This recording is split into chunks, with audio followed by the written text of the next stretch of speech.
Jon woke to the faint glow of dawn pressing against the window shutters of his royal bedchamber. For a moment, he imagined himself back in Winterfell, lulled by the memory of snow piling against stone walls and the smell of the godswood.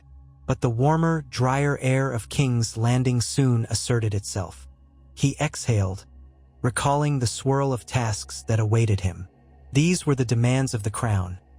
Every day brought new concerns, new petitions, and new secrets creeping from the corners of the realm. He rose, washed his face with water from the basin, and dressed in a simple black tunic belted at the waist. Though people often expected a king to wear finery, he never quite felt at ease in extravagant fabrics. His cloak was dark gray, with subtle silver embroidery at the edges, just enough to mark him as a royal figure when he moved through the Red Keep. Ghost, curled at the foot of the bed, lifted his head, ears pricking. Jon scratched behind the direwolf's ear. "Another day, boy," he murmured. Ghost blinked with those ruby eyes, stood, and followed Jon out into the corridors. The early hours found King's Landing stirring in anticipation of the day's bustle. Servants hurried with trays of bread, honey, and tea. Guards changed shifts at the fortress gates.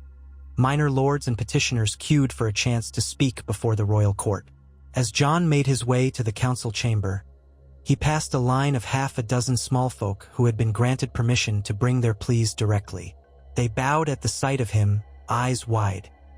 He offered them a brief nod, wishing he had time to stop and hear them one by one. But the daily audience would come soon enough. Inside the council chamber, Tyrion and Sam were already conferring at the broad oak table, heads bent over a collection of scrolls. Davos stood by the open window, letting in a faint breeze.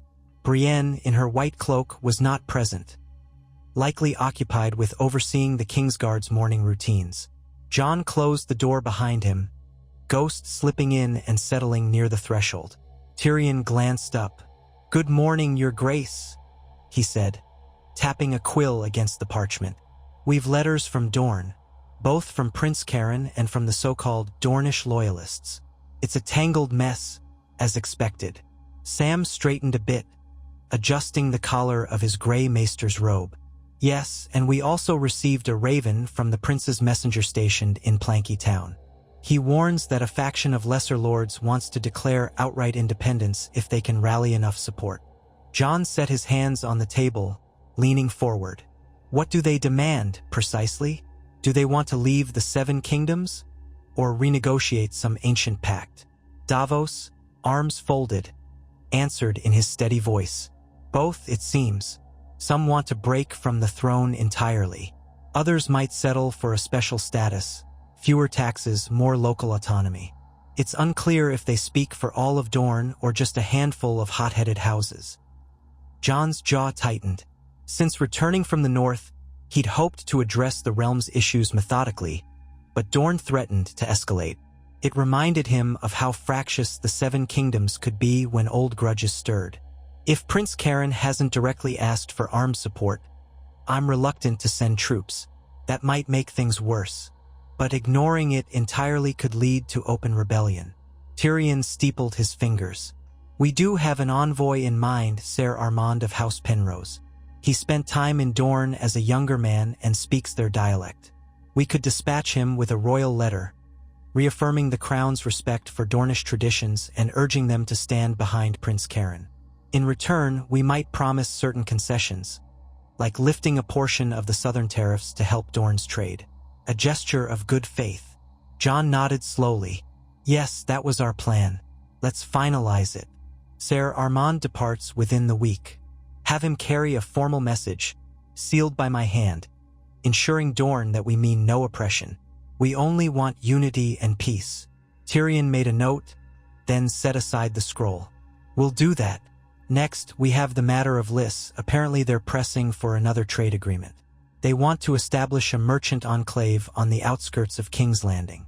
In exchange, they'll offer cheaper shipments of saffron, silks, and, so they claim, new dyes from the Summer Isles." Jon exhaled. "An enclave? That could stir trouble if we give them special privileges the local merchants don't have." Sam spoke up. We might negotiate a compromise, a small designated dock area, but not a full enclave with extraterritorial rights. They'd pay standard docking fees and taxes, subject to the city watch's authority. It would expand trade without undermining local markets. Davos nodded in agreement. If we manage it carefully, it could be beneficial. Lys has coin to spend, and we could use new trade partners, assuming it doesn't anger the Bravosi. Jon ran a hand through his hair, remembering how precarious the realm's finances still were despite the new deal with the Iron Bank. All right, let's proceed with caution. Offer them a limited arrangement. Make it clear they must abide by city laws and pay taxes like anyone else. Tyrion dipped his quill. Understood, Your Grace. We'll draw up the terms. They continued through a litany of smaller issues. Bandits reported near the Rose Road, new building efforts in Flea Bottom, rumors of smuggling along the northern coast. None of these demanded immediate drastic action, but each required watchful eyes. By the time the meeting concluded, an hour or more had passed. Outside the chamber, the day had brightened considerably, and Jon could hear the bustle of the court beginning to assemble for public audience. He excused himself from the council to attend the throne room session, where petitioners, both highborn and common, waited to voice their pleas. Ghost remained behind, as Jon didn't wish to unsettle small folk in the massive hall. Brienne had arranged a moderate guard presence, enough to keep order but not intimidate. Jon climbed the steps to the Iron Throne and settled on it with practiced stoicism, feeling the prickle of steel beneath him. He reminded himself that for many, the sight of a king upon this throne still evoked memories of cruelty. Aerys, Cersei, even Daenerys at her darkest hour. He wanted to show them a different kind of ruler, one who used power sparingly. The herald announced the first case. A dispute between two Crownlands knights over a parcel of farmland. They argued over boundary lines, each claiming ancestral rights. Jon listened carefully, occasionally glancing at Tyrion or Sam, who stood at the side. He questioned each knight, weighed their evidence, and recalled how Ned Stark had taught him to be thorough with justice. Finally, he rendered a compromise. The farmland would be split according to a neutral survey, giving each knight a fair share, while the disputed boundary would remain open grazing land until harvest. Both knights bowed, one grudgingly, but neither dared protest a king's balanced judgment. Next came a merchant complaining about an unfair toll demanded by local officials. Jon promised to investigate, scribbling a note for Tyrion to follow up with the Master of Coin. Another woman, a widow, petitioned for a missing daughter who had vanished in the city's underbelly. Jon's heart clenched. He ordered the City Watch to prioritize her case, promising that if the Watch needed more resources, they'd have them. By the time the public audience ended, midday sun angled through the high windows, illuminating the swirling dust motes above the throne. Jon dismounted from the Iron Throne, trying not to let the tension in his shoulders show. Tyrion approached, handing him a cup of water. "You're improving at this," the hand quipped. "No one left screaming or in chains." Jon gave a rueful half-smile. "I don't want them to fear coming here for justice." Just then, a steward hurried up, bowing. "Your Grace, a guest has arrived, a certain Lady Eleanor Tarth. She says she has business with the king, brought on the recommendation of Ser Brienne." Jon raised his brows. "Lady Eleanor Tarth? Any relation to Brienne?" Tyrion tapped his chin. "Tarth is Brienne's ancestral seat, possibly a cousin or some such relative." The steward nodded. "She says she's Lord Selwyn Tarth's niece, traveling from Evenfall Hall. She requested an audience, but in private if possible." Jon exchanged a glance with Tyrion, who shrugged. "Up to you, Your Grace." "All right," Jon said. "Show her to the Solar. I'll speak with her there." He followed the steward through the corridors, eventually entering the Solar where he often held smaller meetings. The windows overlooked the city, and a tapestry depicting the conquest of Aegon Targaryen, ironically, hung on one wall.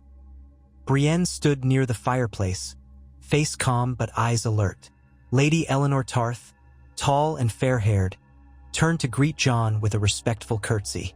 She wore a traveling gown of sea green trimmed with gold, the Tarth colors, and bore a hint of Brienne's strong jaw. Jon inclined his head. "Lady Eleanor, welcome to King's Landing." She curtsied again. "Your Grace, thank you for seeing me. I bring news and a request." Her voice carried the soft accent of the Stormlands, though less pronounced than Gendry's. Jon gestured for her to sit. Brienne nodded a greeting to her cousin. Jon guessed the relationship by the subtle familial resemblance. Once they were settled, Lady Eleanor spoke again. "My father, Lord Selwyn, has grown ill. He urges me to secure a royal visit to Tarth if at all possible, or at least to present you with a matter of some urgency. There have been raids along Tarth's eastern shores, pirates, we think. They strike small fishing villages and vanish before we can respond." Jon frowned, glancing at Brienne. She had not mentioned these raids, likely because news had only just arrived. Brienne spoke quietly. "My father wrote me last month of suspicious vessels near Evenfall Hall, but we thought them isolated incidents. Have they worsened?" Eleanor's expression tensed. "Indeed, they come at night. We have losses of boats, supplies, occasionally even the villagers themselves. We suspect some pirate coalition operating out of the Stepstones or further east." Jon grimaced. He recalled how the Stepstones had often been a haven for outlaws. "What does Tarth's navy look like?" Eleanor shook her head. "Small.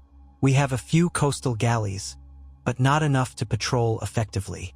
Lord Selwyn is bedridden. My brother tries to organize a defense, but we're overwhelmed.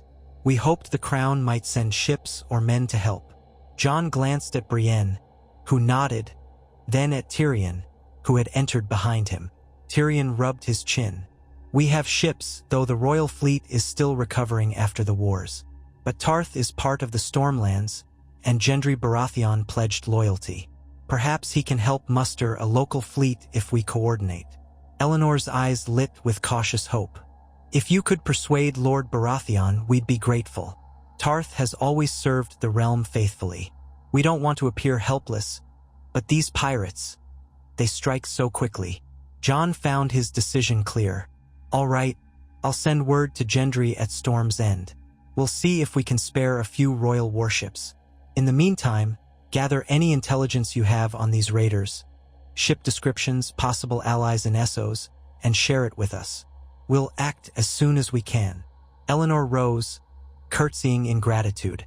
"Thank you, Your Grace. My family and the people of Tarth will not forget this." He gave a small, reassuring nod. As Eleanor turned to go, escorted by a steward to guest quarters, Brienne remained, her face solemn. "I apologize for not relaying the earlier rumors sooner, Your Grace." Jon shook his head. "You had no confirmation. Now we do. Tarth needs help and we'll give it. Thank you for bringing Lady Eleanor safely." Brienne's shoulders relaxed. "She is my cousin, though we haven't spoken much over the years. I trust her account." Tyrion placed his hands behind his back.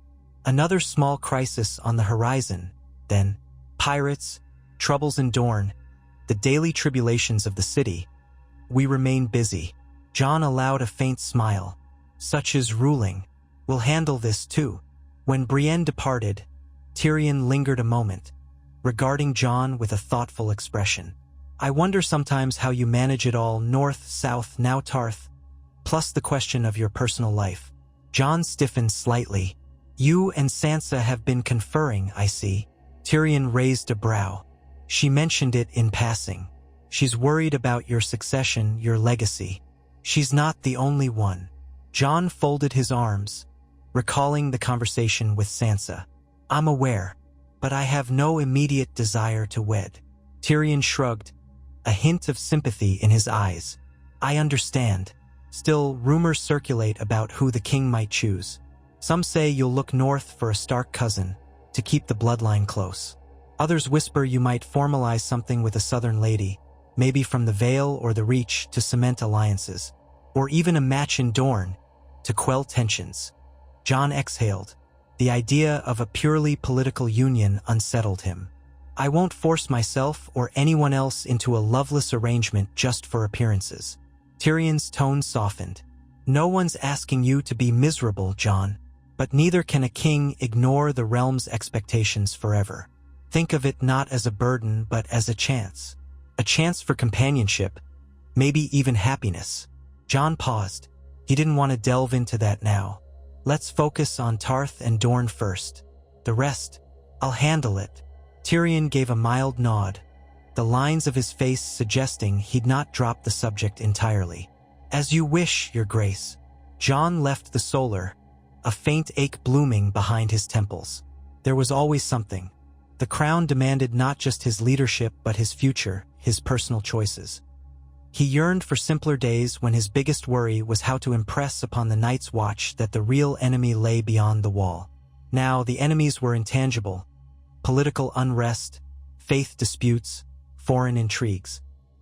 He squared his shoulders and returned to the daily tasks, reminding himself that for all the trials, the realm was at peace, and he would keep it so.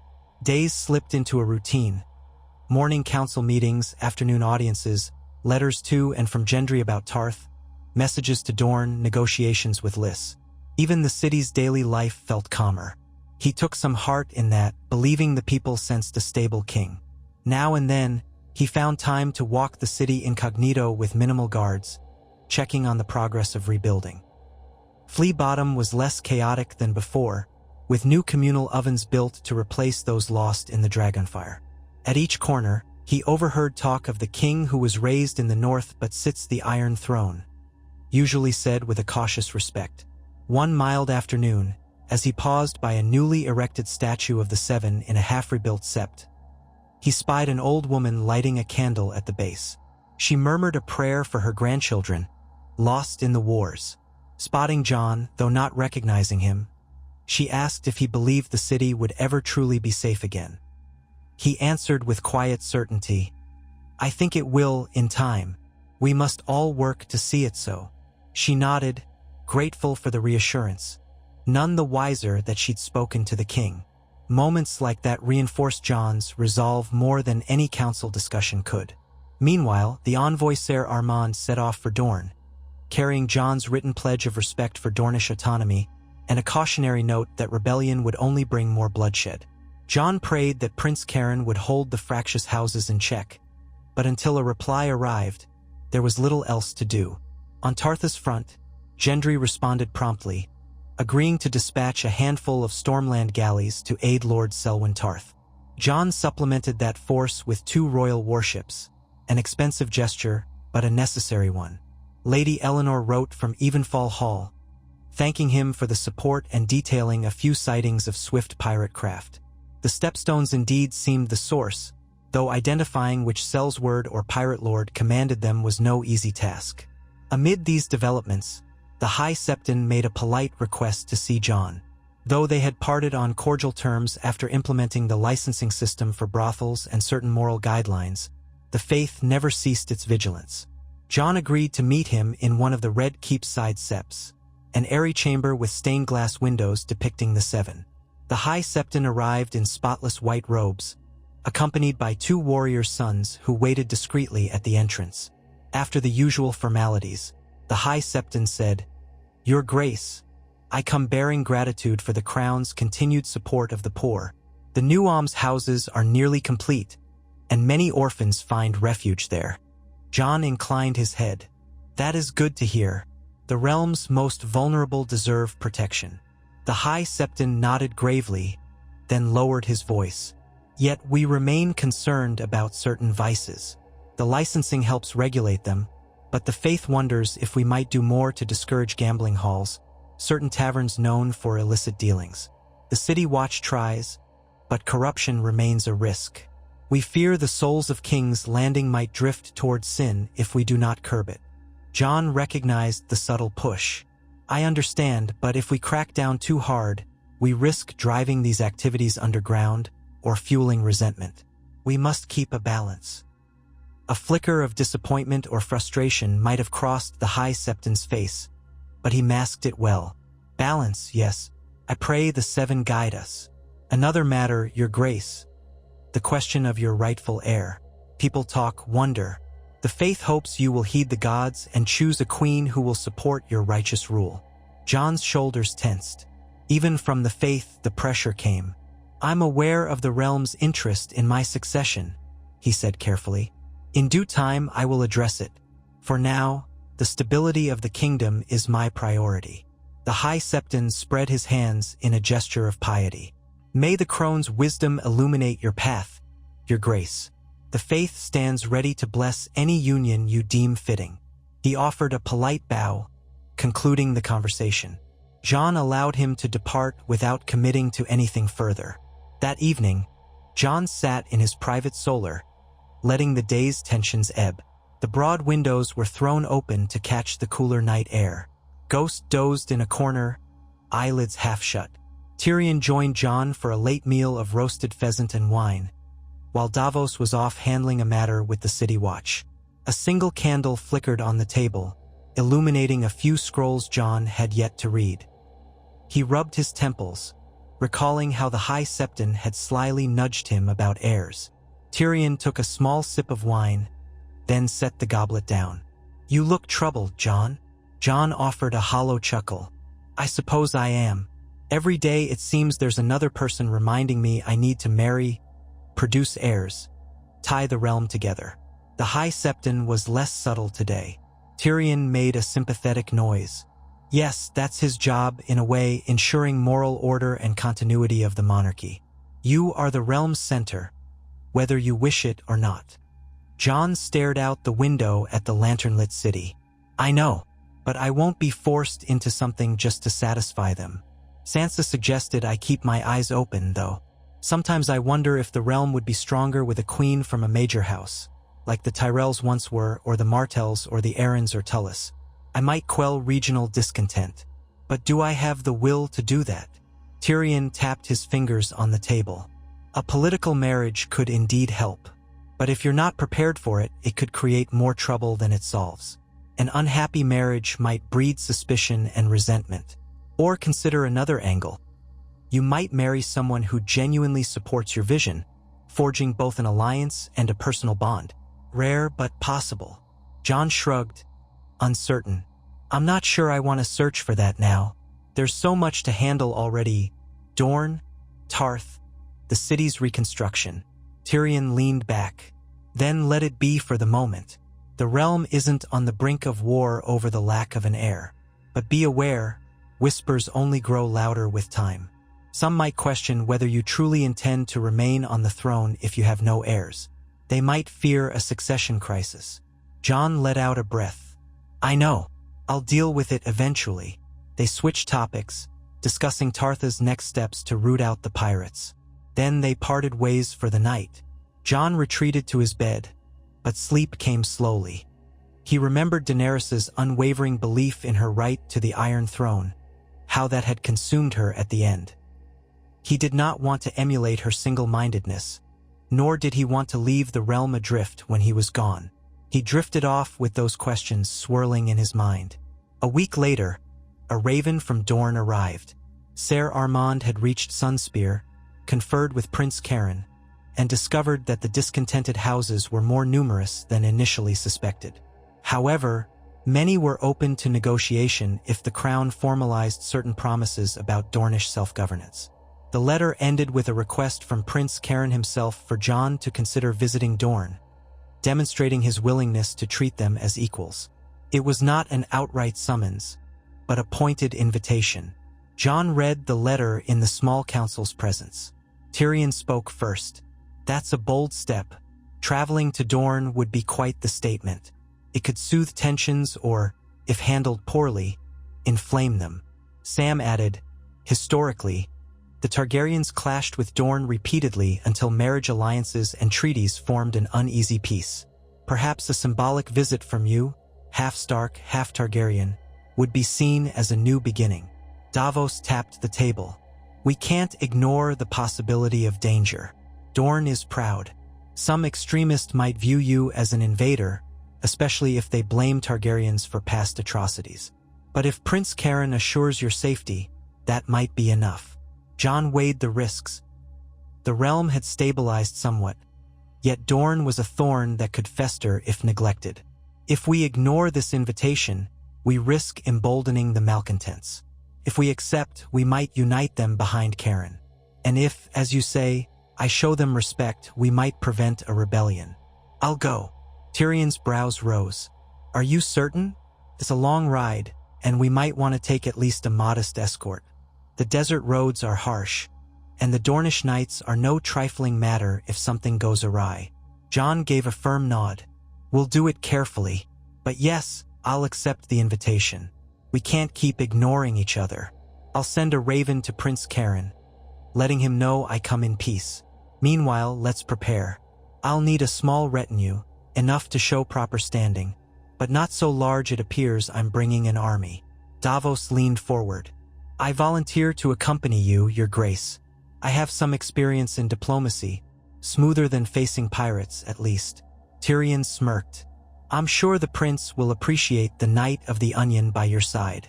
I'll remain here to manage the city, unless you'd prefer otherwise. Jon considered. Yes, Tyrion, stay in King's Landing. Sam, you remain as well. Someone must keep an eye on developments with Tarth and the rest of the realm. Brienne will come with me for security. 12 nights at most. We'll travel light. They agreed on the plan. Over the next few days, letters flew between the Red Keep and Sunspear. Prince Karen responded graciously, promising safe passage and offering lodging in the fabled water gardens.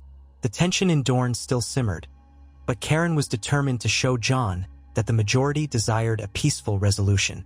By the time all was arranged, Jon found himself preparing yet again for another journey, though this time across scorching deserts instead of frozen moors. The morning of departure came, bright and hot even in the Crownlands. Summer's Tale refused to let go. The small escort assembled in the Red Keep courtyard. A few knights wearing the combined sigil of Stark and Targaryen, Brienne in her white cloak, Davos with a practical riding outfit, and a pair of minor lords who had volunteered to join the diplomatic mission. They carried enough supplies for the road, along with gifts for Prince Karen, silks, fine wine from the arbor, and books from the Citadel, all chosen to flatter the Dornish sense of culture. Jon mounted his black horse, scanning the group. Ghost walked close by, though Jon worried about how the direwolf would handle the desert heat. He had considered leaving Ghost behind, but the thought felt wrong. Ghost had accompanied him through so much, it seemed unthinkable to abandon him now. Maybe they could travel in the cooler hours and rest during the midday sun. Tyrion and Sam stood at the gate to bid him farewell. Tyrion offered a half-bow, half-grin. Bring a wide-brimmed hat, Your Grace. Dornish sun can be merciless. Jon smirked. I'll remember. Keep the city safe. Sam stepped forward, shuffling parchments in his arms. I'll watch for any developments with Tarth or the pirates. And, about the other matter. Jon raised a brow. Which matter? Sam reddened slightly. Well, just that a few prominent houses have inquired about potential marital alliances again. Nothing urgent, but they keep sending letters. I can keep them at bay until you return, unless you decide otherwise. Jon sighed, resigned. Keep them at bay. I'll address it after Dorne. Sam nodded, relieved. Yes, Your Grace. Safe travels. With that, the gates opened, and Jon's company rode out into the city. Bystanders watched with curiosity as the small column of knights passed. No grand fanfare accompanied them. It was a subtle departure. They crossed the city's main thoroughfare, passing the charred ruins still under reconstruction, then exited through the main gates onto the King's Road. Once beyond the walls, the mood shifted to a steady march. The autumn sun bore down on them, the sky a wide vault of blue. They made good time over the first days, traveling through the Reach. Fields of grain and orchards offered a pleasant backdrop. Local lords greeted them politely, giving them fresh provisions. Jon saw signs of rebuilding, burned manors restored, farmland reclaimed after so many battles. Still, memories of war lingered, and he noticed small folk eyeing him with a mixture of hope and wariness, especially when they glimpsed the direwolf among the party. When they veered southeast, the terrain grew drier and hillier. They entered the Dornish Marches, a region historically contested between the Reach and Dorne. Here, the land bore scars from old conflicts, but the roads were relatively safe now, patrolled by local knights. Nightfall brought cooler air, a blessing after the sweltering afternoons. Jon ensured the group found reliable inns or keeps, though sometimes they camped under the stars when no settlement was near. Ghost panted in the heat but remained vigilant. As they ventured deeper, they saw the first signs of Dornish culture. Watchtowers with curved arches, cacti dotting the rocky hills, caravans hauling spices from the south. The architecture shifted, and travelers they passed had sun-kissed skin and flowing garments better suited for the scorching days. A few stared with open curiosity at the man rumored to be half Stark, half Targaryen, leading a small retinue into Dorne. Finally, they approached the Prince's Pass, a winding route through the mountains that served as one of the primary gateways into Dorne. Here, the sun was merciless, and the rocky walls rose on either side. Brienne rode close, scanning the heights for any sign of ambush. But they encountered only a handful of Dornish scouts who hailed them and, upon seeing the royal banners, waved them onward. Davos wiped sweat from his brow, muttering that he preferred the biting winds of the north to this relentless glare. A day later, they emerged into the Dornish lowlands, where the heat and desert sands became more pronounced. Oases dotted the horizon, palm trees rising around hidden springs. The road was less crowded here, though they occasionally passed groups of Dornish spearmen or traveling merchants. Jon's party halted more frequently to water their horses and ensure Ghost could cool off in whatever shade they found. By midday of the following day, the turrets of Sunspear became visible in the distance, perched on the coast. The shimmering sea beyond it stretched to the horizon. Sunspear was a study in elegant spires, domes, and slender towers, constructed from pale stone that gleamed under the sun. Closer to the city, they saw that the walls were well guarded, bristling with spears and banners displaying the sun and spear sigil of House Martell. A small contingent of Dornish riders met them on the outskirts, 20 men wearing light armor, curved blades at their hips. Their leader, a slim man with dark hair and bronze skin, introduced himself as Ser Ryan Euler, one of Prince Caron's sworn knights. He offered them a courteous salute. "Welcome to Dorne, King Aegon Targaryen," called Jon Snow. "The prince awaits you in the water gardens. We've been instructed to guide you there." Jon nodded, dismounting briefly to stretch. "Thank you, Ser Ryan. Led on." Sunspear streets were narrower than King's Landing's, but far cleaner. Tall buildings provided some shade, while the architecture hinted at a mix of Rhoynish and Undul heritage. Locals paused in doorways, curious about the small group of foreign knights. Some recognized Jon's banner and whispered among themselves. A few children scampered after Ghost until a city guard warned them off. The air smelled of exotic spices, roasted peppers, and the salt of the sea. They didn't linger in the city proper. Instead, Ser Ryan guided them west along a coastal road flanked by white villas and gardens. Soon, they reached the famed water gardens, an oasis of fountains, tiled courtyards, and shaded arcades. A glittering pool lay at the center, surrounded by fruit trees. It was said the ruling prince or princess of Dorne often chose to reside here for the tranquility and cooler breezes off the sea. Jon felt a curious sense of awe. He had never expected to find such lush greenery in a region reputed to be all sand and sun. The architecture was graceful, columns draped with vines of jasmine, the pathways lined with mosaic tiles depicting palm trees and serpents. Dornish servants wearing bright sashes moved gracefully, carrying pitchers of chilled water or plates of fruit. A group of guards parted, revealing Prince Caron Martell waiting on a shaded terrace. He was younger than Jon had expected, perhaps early 20s, lean and tall, with dark hair and a slender face. He wore a loose-fitting robe of burnt orange, embroidered with the Martell sun and spear sigil in gold thread. Beside him stood an older advisor in deep blue, her expression calm but watchful. Several Dornish knights and ladies lingered behind them, curious to see the arrival of the king in the south. Jon approached, bowing his head respectfully. "Prince Caron, thank you for inviting me. I appreciate your hospitality." Caron inclined his head, a small smile forming. "Welcome to Dorne, King Aegon Targaryen. We're honored you accepted." May these gardens refresh you after the desert roads." Jon gestured for his companions to introduce themselves. Davos, Brienne, and the two minor lords. Each offered polite greetings. The prince's advisor, introduced as Lady Nahara Vaith, inclined her head to them, warmth in her tone. "We hope you'll find solace here. Dorne has a reputation for heat, but we also value the comfort of our guests." Servants guided Jon's party to a cluster of guest rooms overlooking the gardens. Inside, the spaces were airy, with marble floors and tall windows draped in vibrant fabrics. Pitchers of chilled water awaited them, along with bowls of fresh figs and dates.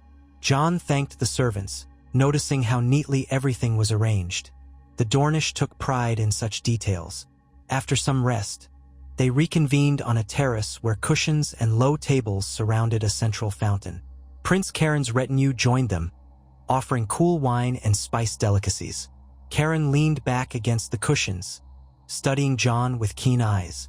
"I must say, Your Grace, I didn't expect to see the Iron Throne occupied by someone raised in the north. Yet here you are." Jon took a measured sip of the sweet Dornish wine. "I never expected it either, but fate had other plans." Caron offered a wry smile. "Dorne knows about fate. We have resisted Targaryen invasions before, yet also allied with them through marriage. Now we have you, part Targaryen, part Stark, coming here in peace. It's a turn of the wheel we couldn't have foreseen." Jon set aside his cup. "I hope to ensure Dorne remains part of the realm without losing your traditions. I understand some houses are restless. They feel overshadowed or fear a return of old tyrannies. I want to address those fears." Lady Nahara inclined her head.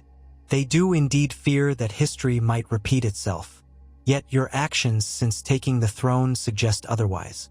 You have not marched on any region, nor demanded crippling tributes." Davos chimed in. "The king believes each region should heal after the wars. We've learned the cost of conquest is high, and we want no more devastation." Prince Caron drummed his fingers lightly on the tiled edge of the fountain. "Wise words. Still, we have houses Toland, Illyrian, Santagar, and others calling for either independence or major concessions. They see your Targaryen blood and recall the dragons that once burned Dornish fields. They see your northern blood and wonder if you're too far removed from our ways to understand Dorne's spirit." Jon's gaze flicked to the shimmering pool. "What do you suggest we do to convince them otherwise?" Caron exchanged a look with Lady Nahara, who spoke carefully. "A formal treaty stating Dorne's right to manage its internal affairs, as it did under the Martells of old, while remaining under the Crown's broader authority. Clarify that we are free to choose local laws, handle our trade with minimal interference, so long as we pay a fair portion of taxes to the throne and do not raise arms against the kingdom. The precedent exists from centuries past, though it was chipped away under later Targaryen kings." Jon considered. "That's not too different from what the North has, some measure of autonomy. But we must ensure the taxes are fair and the realm sees no sign of disloyalty." Caron's eyes gleamed. "Precisely. If we can formalize that understanding, many of the dissenting lords will have fewer grounds to call for independence. They'll see that you respect our old ways. However, a few might remain stubborn, claiming we should break free entirely." Jon set his jaw. "We can handle a stubborn minority, so long as the majority stands with you, Prince Caron, and I'd prefer to avoid sending armies south. The realm has bled enough." The prince spread his hands in a gesture of peace. "Then we have a starting point, Your Grace. We'll draft a new Dornish charter, reaffirming old rights while clarifying our obligations to the crown. If you sign it and we sign it, it could quell the hotheads." Lady Nahara added, "Some might demand a marriage alliance, perhaps you to a highborn Dornish lady, to truly seal the pact. It was how Targaryens and Martells bonded in the past. But that is a separate question." Jon's chest tightened. Even here, the question of marriage surfaced. "One thing at a time," he said calmly. "Let's see if a charter suffices." Prince Caron seemed amused. "I won't press the matter of your personal life. It's rumor enough that half the ladies in Dorne wonder if you'd bring them to the northern snows as queen." Jon forced a polite smile, then turned the conversation back to the specifics of the charter. They spent the evening drafting preliminary terms, with Davos chipping in advice on trade rights and Brienne offering a security perspective. The notion of a local Dornish garrison that would remain under Karen's command but could be called upon by the Crown in dire times took shape. In return, the Crown guaranteed not to station outside armies in Dorne unless invited. That night, Jon walked the water gardens alone, letting the cooler air brush his face. He'd removed his cloak, wearing just a light shirt to adapt to the lingering warmth. Torches lit the pathways, reflecting in the shallow pools where children sometimes played during the day. He paused by a mosaic depicting a dragon and a sun locked in a spiral pattern. Perhaps it was centuries old, symbolizing the uneasy dance between Targaryen conquest and Dornish defiance. He felt the weight of history. Targaryens had tried to subdue Dorne with fire and blood, only to fail repeatedly until marriage and treaties did the job. Now he, a Targaryen in name only, sought to bind Dorne peacefully, taking lessons from the past.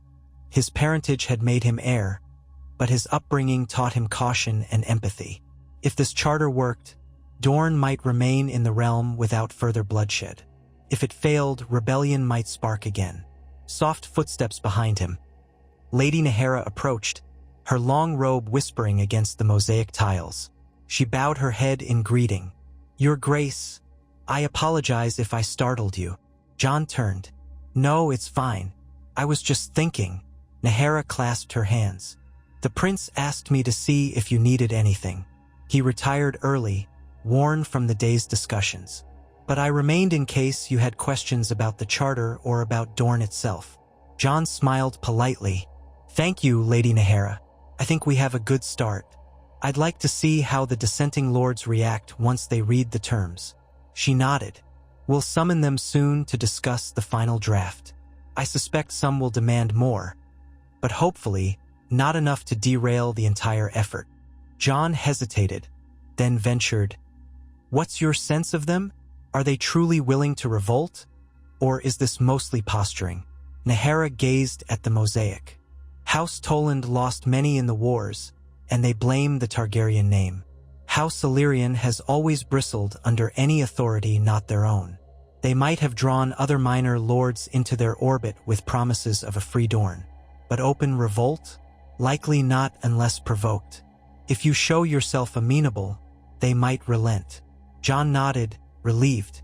"Good. Then we'll remain steady." Lady Nahara studied him with curiosity. "You are quite different from the tales of Targaryen kings. The Mad King, for instance. You seem kinder." Jon felt a pang. "I saw what madness and fire can do when unleashed. I'll not repeat it." Her voice softened. "Then you may succeed where others failed. I wish you fortune, Your Grace." She departed, leaving Jon alone once more. He resumed walking the perimeter of the pools, Ghost padding silently beside him. He wondered if any Targaryen before him had walked these gardens in search of peace, or if they all came to Dorne seeking conquest. The gentle splash of water soothed him, and the night sky, studded with strange southern constellations, reminded him how far from the north he stood. Yet a part of him felt more at ease here than in the Red Keep's stifling corridors. He breathed in the scent of orange blossoms, letting the tension slip away for a moment. The following days saw a series of formal and informal meetings. Karen summoned various Dornish lords, some who supported the crown wholeheartedly, others who were on the fence, and a few rumored malcontents. In a grand colonnaded hall, they gathered around a long table to review the proposed charter. Davos and Brienne flanked Jon, while Prince Karen sat at the opposite end, Lady Nahara to his side, and a cluster of Dornish knights behind them. The lords who opposed or doubted the crown arrived with expressions ranging from skeptical to openly resentful. Lord Toland, a silver-haired man with deep creases around his mouth, wasted no time. "Your Grace, we remember well the atrocities inflicted on Dorne in generations past.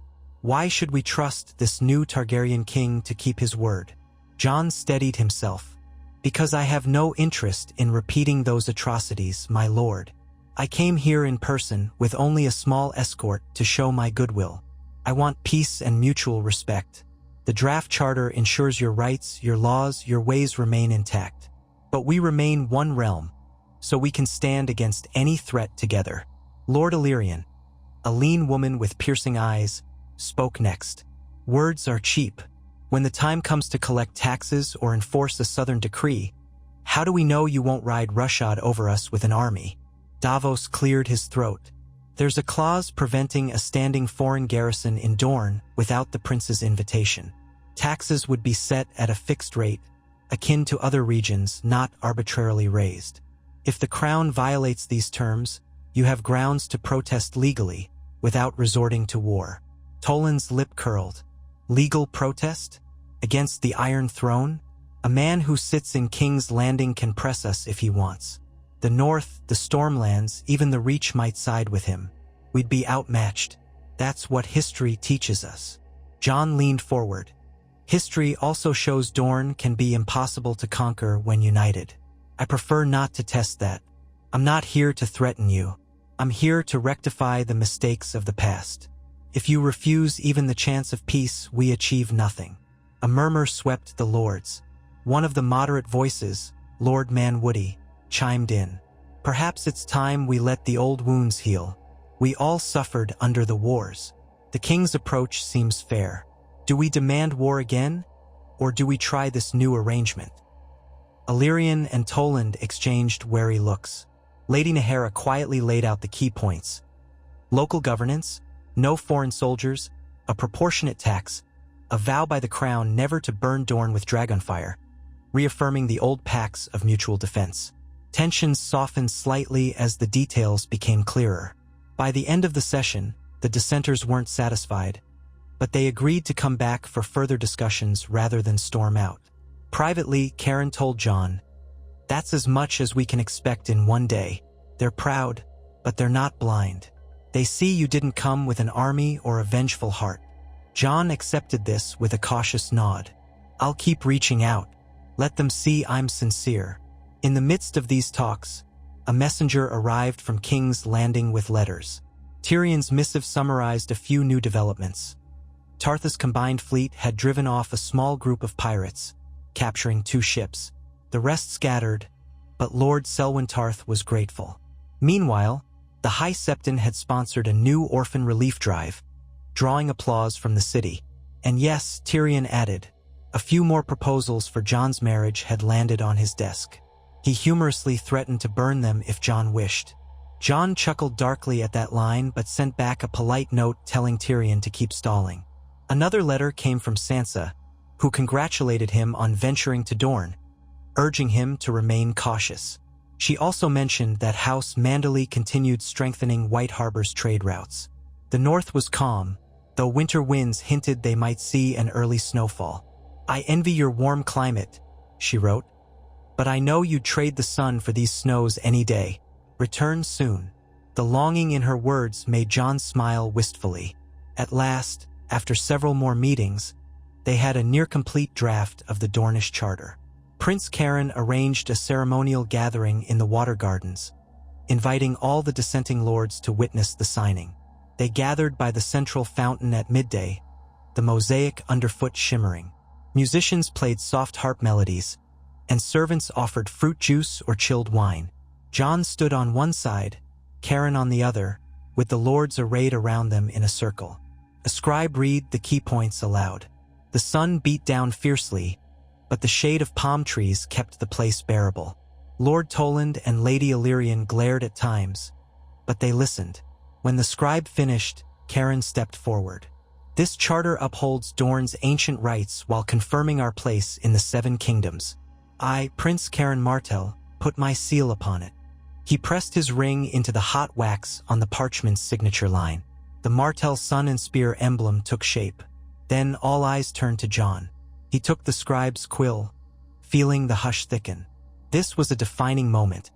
A Targaryen king willingly reaffirming Dornish self-governance, reversing the more oppressive stances of his ancestors.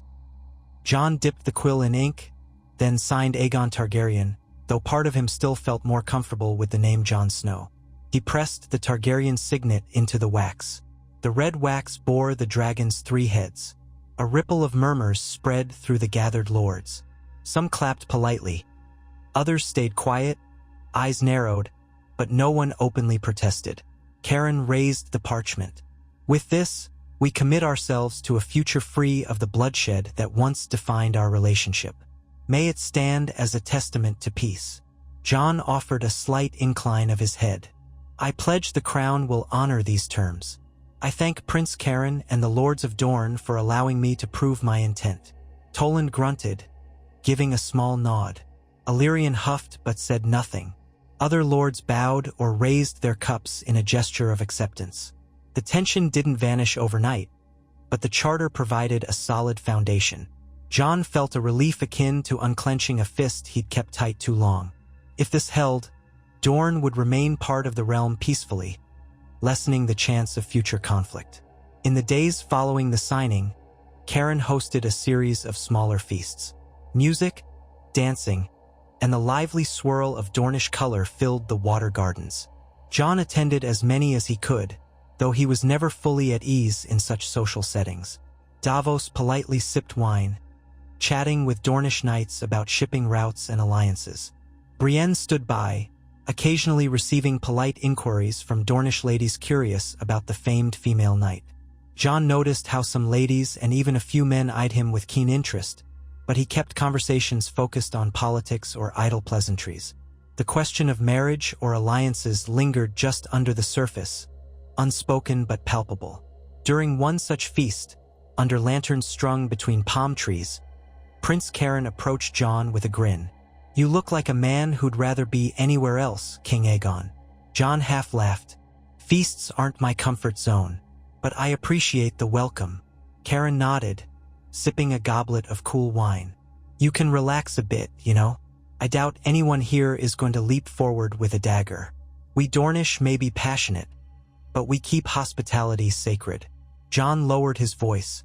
"I don't doubt it. My caution is more from habit.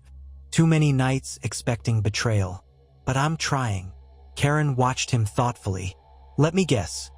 You're also thinking about how to leave gracefully without offending us." Jon managed a small smile. "You read me well." Karen chuckled. "Spend at least another few days, and then we'll arrange a formal farewell. That should satisfy the courtesy. Besides, your direwolf seems to enjoy prowling our gardens at night." Someone spotted him by the reflecting pool under the moon. Jon glanced at Ghost, who lay near a fountain, lapping water. He's probably never seen a place like this. Hardly any sand or palm trees in the north. The prince patted Jon's shoulder. "Good. So you'll stay a bit. Enjoy our hospitality. You've earned it by bridging centuries of enmity." Jon nodded, letting a hint of gratitude soften his expression. Perhaps he could grant himself a small reprieve before returning to the endless swirl of King's Landing. If only for a few nights, he might let the desert breezes carry away some of his burdens. The next day, a fresh messenger arrived from the capital. The letter from Tyrion was brief. King's Landing remained calm, the High Septon had little new to say, and Tarth reported more pirate sightings but no major attacks since the last skirmish. Another note from Sam indicated that certain lords had once again asked about possible marriages for the king. Houses in the Reach and the Westerlands, specifically. Sam claimed to have postponed any discussion until Jon's return. As Jon read this beneath a vine-covered arcade, he sighed. Even here, the realm's persistent question followed him. He tucked the parchment away. Once the Dornish matter was settled, he'd have to address the personal realm of alliances and heirs. If he ignored it indefinitely, rumors might brew into new troubles. Shortly after, a young Dornish boy found Jon in the gardens, breathless, and handed him a slip of parchment. The lad dashed off before Jon could thank him. The parchment bore only a few words in a flowing script. "I can help you quell any doubts about your future. Meet me at the southwestern arcade after dusk." No signature, no sign of who wrote it. Jon frowned, suspecting a trick or a trap. He showed it to Davos, who raised a brow. "Seems suspicious. Could be a ploy by one of the dissenting lords, or some misguided attempt to corner you." Jon agreed. "I'll bring guards, but I'm curious. Let's see if this is something or nothing. That night, after the feast ended, Jon slipped away with Davos and Brienne, instructing a few knights to remain at a distance.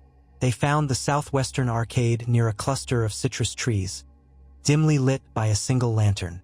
The wind whispered through the leaves, carrying the scent of oranges. Footsteps approached from behind a pillar, a cloaked figure, hood drawn over their head. Brienne stepped forward, hand on sword. "Who are you? Declare yourself." A soft, feminine voice answered. "I mean no harm.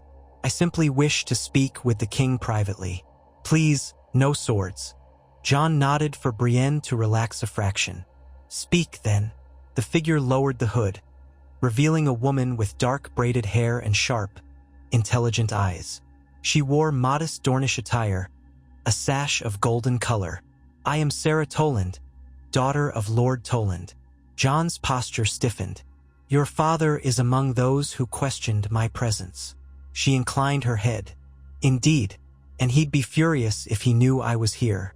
But I want to find a solution." Davos folded his arms. "Is this about the charter? Your father signed it, however reluctantly." Sarah swallowed. "He signed, yes, but he's not convinced. He's talking with Lord Illyrian about ignoring the charter the moment you leave. They might even provoke an incident to discredit Prince Karen's authority, making it look like you broke your word." Jon's gaze narrowed. "That's troubling. Why warn me?" She hesitated, glancing around nervously. "Because I don't want another war. My mother was from the Reach, and I've seen enough bloodshed. I also suspect they plan to gather mercenaries from Essos, small scale perhaps, but enough to stage raids along the Dornish border and blame the crown. If chaos erupts, they think they can rally more lords to independence." Brienne's grip on her sword tightened. "Treasonous. They'd go against the prince as well as the crown." Sarah nodded, voice shaking slightly. "They claim it's the only way to restore Dornish pride. I think it's madness. If you bring this to light openly, they'll deny it and target me. I came quietly so you'd know the truth. I beg you, if you confront them, do so without naming me, or I'll be disowned at best or worse." Jon exchanged a look with Davos. The charter had not quelled everyone, it seemed. "All right," Jon said softly. "I believe you. Thank you for warning us. I'll handle this carefully." Her shoulders sagged with relief. "My father is meeting with Lord Illyrian in 2 days, at the old fortress near the Spice Dunes. That might be where they finalize their plots. If you can uncover their intentions there." Jon took a steadying breath. "We will, but do not endanger yourself further. Return to your family and feign ignorance." She gave a trembling curtsy. "Thank you, Your Grace." Then she pulled up her hood and slipped into the shadows. Brienne exhaled. "So they plan to sabotage the peace. Are you certain we can trust her?" Jon waited. "I sense her sincerity. She was risking much to meet us like this." Davos nodded grimly. "Then we must act. If we publicly accuse Toland and Illyrian without proof, it could spark the very conflict we hope to avoid. But we can't just let them stir trouble."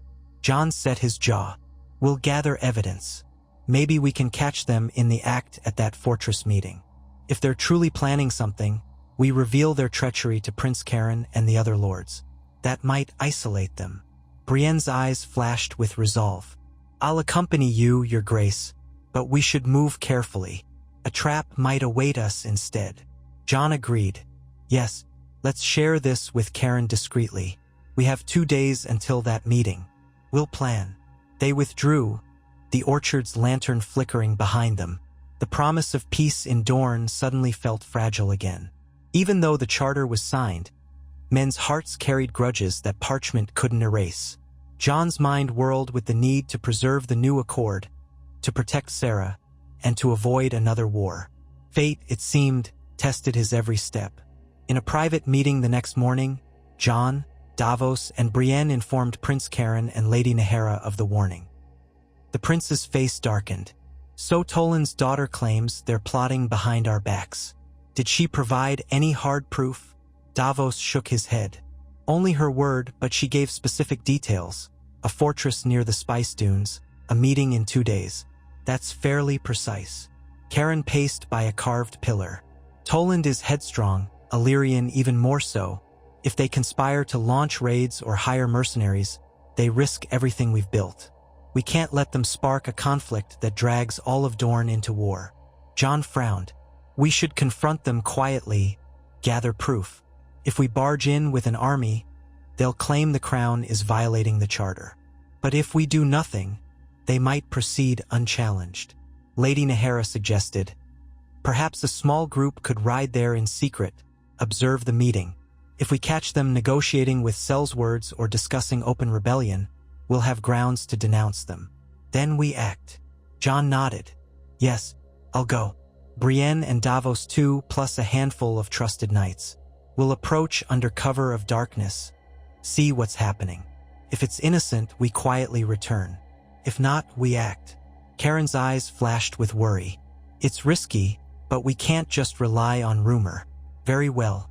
I'll remain here to keep up appearances. Pretend we suspect nothing. Meanwhile, you gather your men and ride to the Spice Dunes fortress. With that plan decided, they spent the remainder of the day preparing. By dusk, Jon had assembled a small force. Brienne, Davos, for Northern Knights, and 4 Dornish spearmen loyal to the prince. They departed quietly from the water gardens, blending in with the night traffic of Sunspear. Ghost followed, silent as ever. Karen arranged for them to travel with minimal fanfare, so no one would suspect official business. They rode under starry skies, the desert wind brushing over them. The route took them away from the coastal breezes into a harsher, rocky expanse. Occasionally, they passed a solitary palm grove or a stony outcrop. When dawn neared, they found a hidden wadi, a dry riverbed, and made a small camp for the day, seeking to avoid the scorching sun. Jon dozed fitfully, mind racing with possibilities. If Toland and Illyrian truly planned treason, how far would they go? They set out again at dusk, pressing on toward the Spice Dunes. According to Lady Nahara, an old fortress, a crumbling relic from an ancient Dornish war, stood near a route once used by spice caravans. It wasn't far from the border with the Stormlands, making it a strategic location if one wanted to stir cross-border raids. Ghost scouted ahead, occasionally returning with a silent trot. At times, the track vanished in shifting sands, but the Dornish spearmen guided them with practiced skill. By midnight, they spotted the outline of a dark structure on a low rise. The fortress walls jutted against the starry sky like broken teeth. Faint torchlight glimmered near a gate. Jon signaled a halt.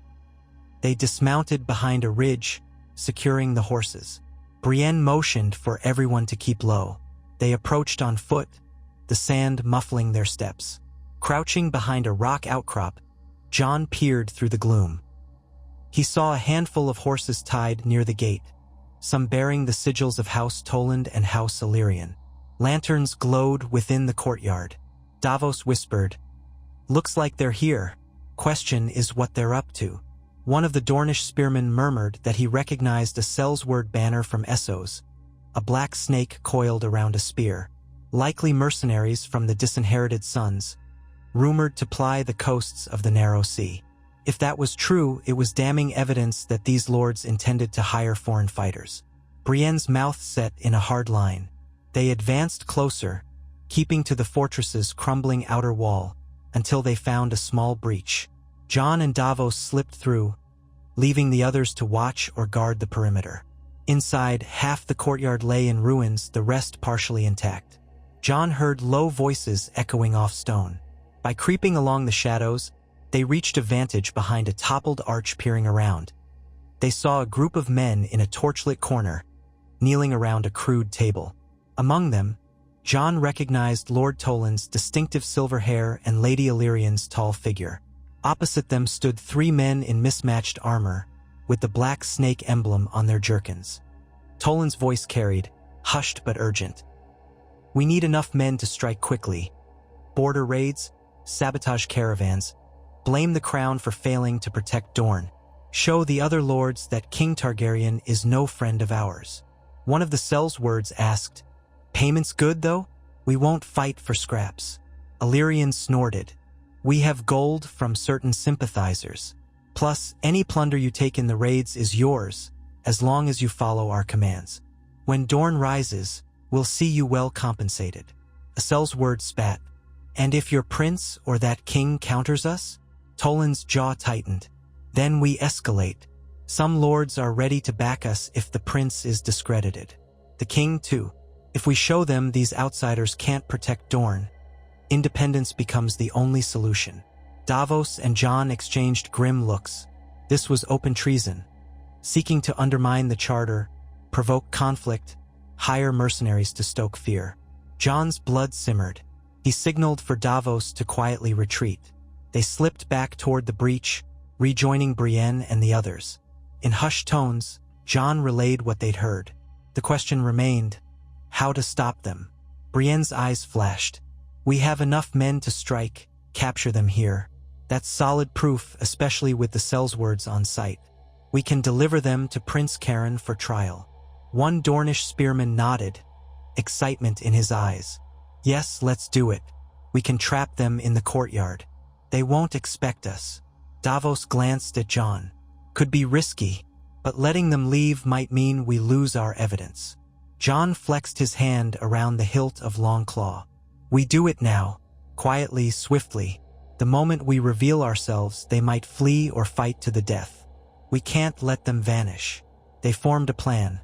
Half would circle the fortress to block the gate. Half would move in from behind the courtyard. Jon positioned Brienne with 2 knights to seize the Sellswords first, while Davos and the spearmen secured Toland and Illyrian.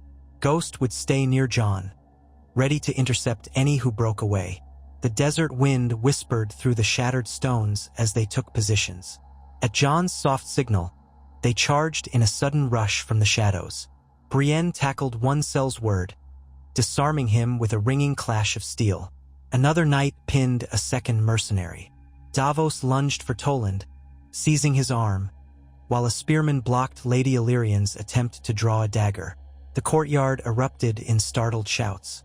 Torchlight flared on metal as the conspirators realized they were surrounded. One Sellsword managed to scramble for cover, but Ghost leaped, knocking him down in a snarl of white fur and snapping teeth. A few more men in the fortress, presumably lookouts, heard the noise and came running, but the other knights cut them off easily. In moments, the conspirators were disarmed and forced to their knees. Toland spat curses, Illyrian glared murderously, and the Sellswords glowered in defeat. Jon stepped forward, sword still in hand, conspiring to hire foreign mercenaries to undermine Dorne and the crown. You'd plunge this land into chaos for your own pride. Toland's face contorted.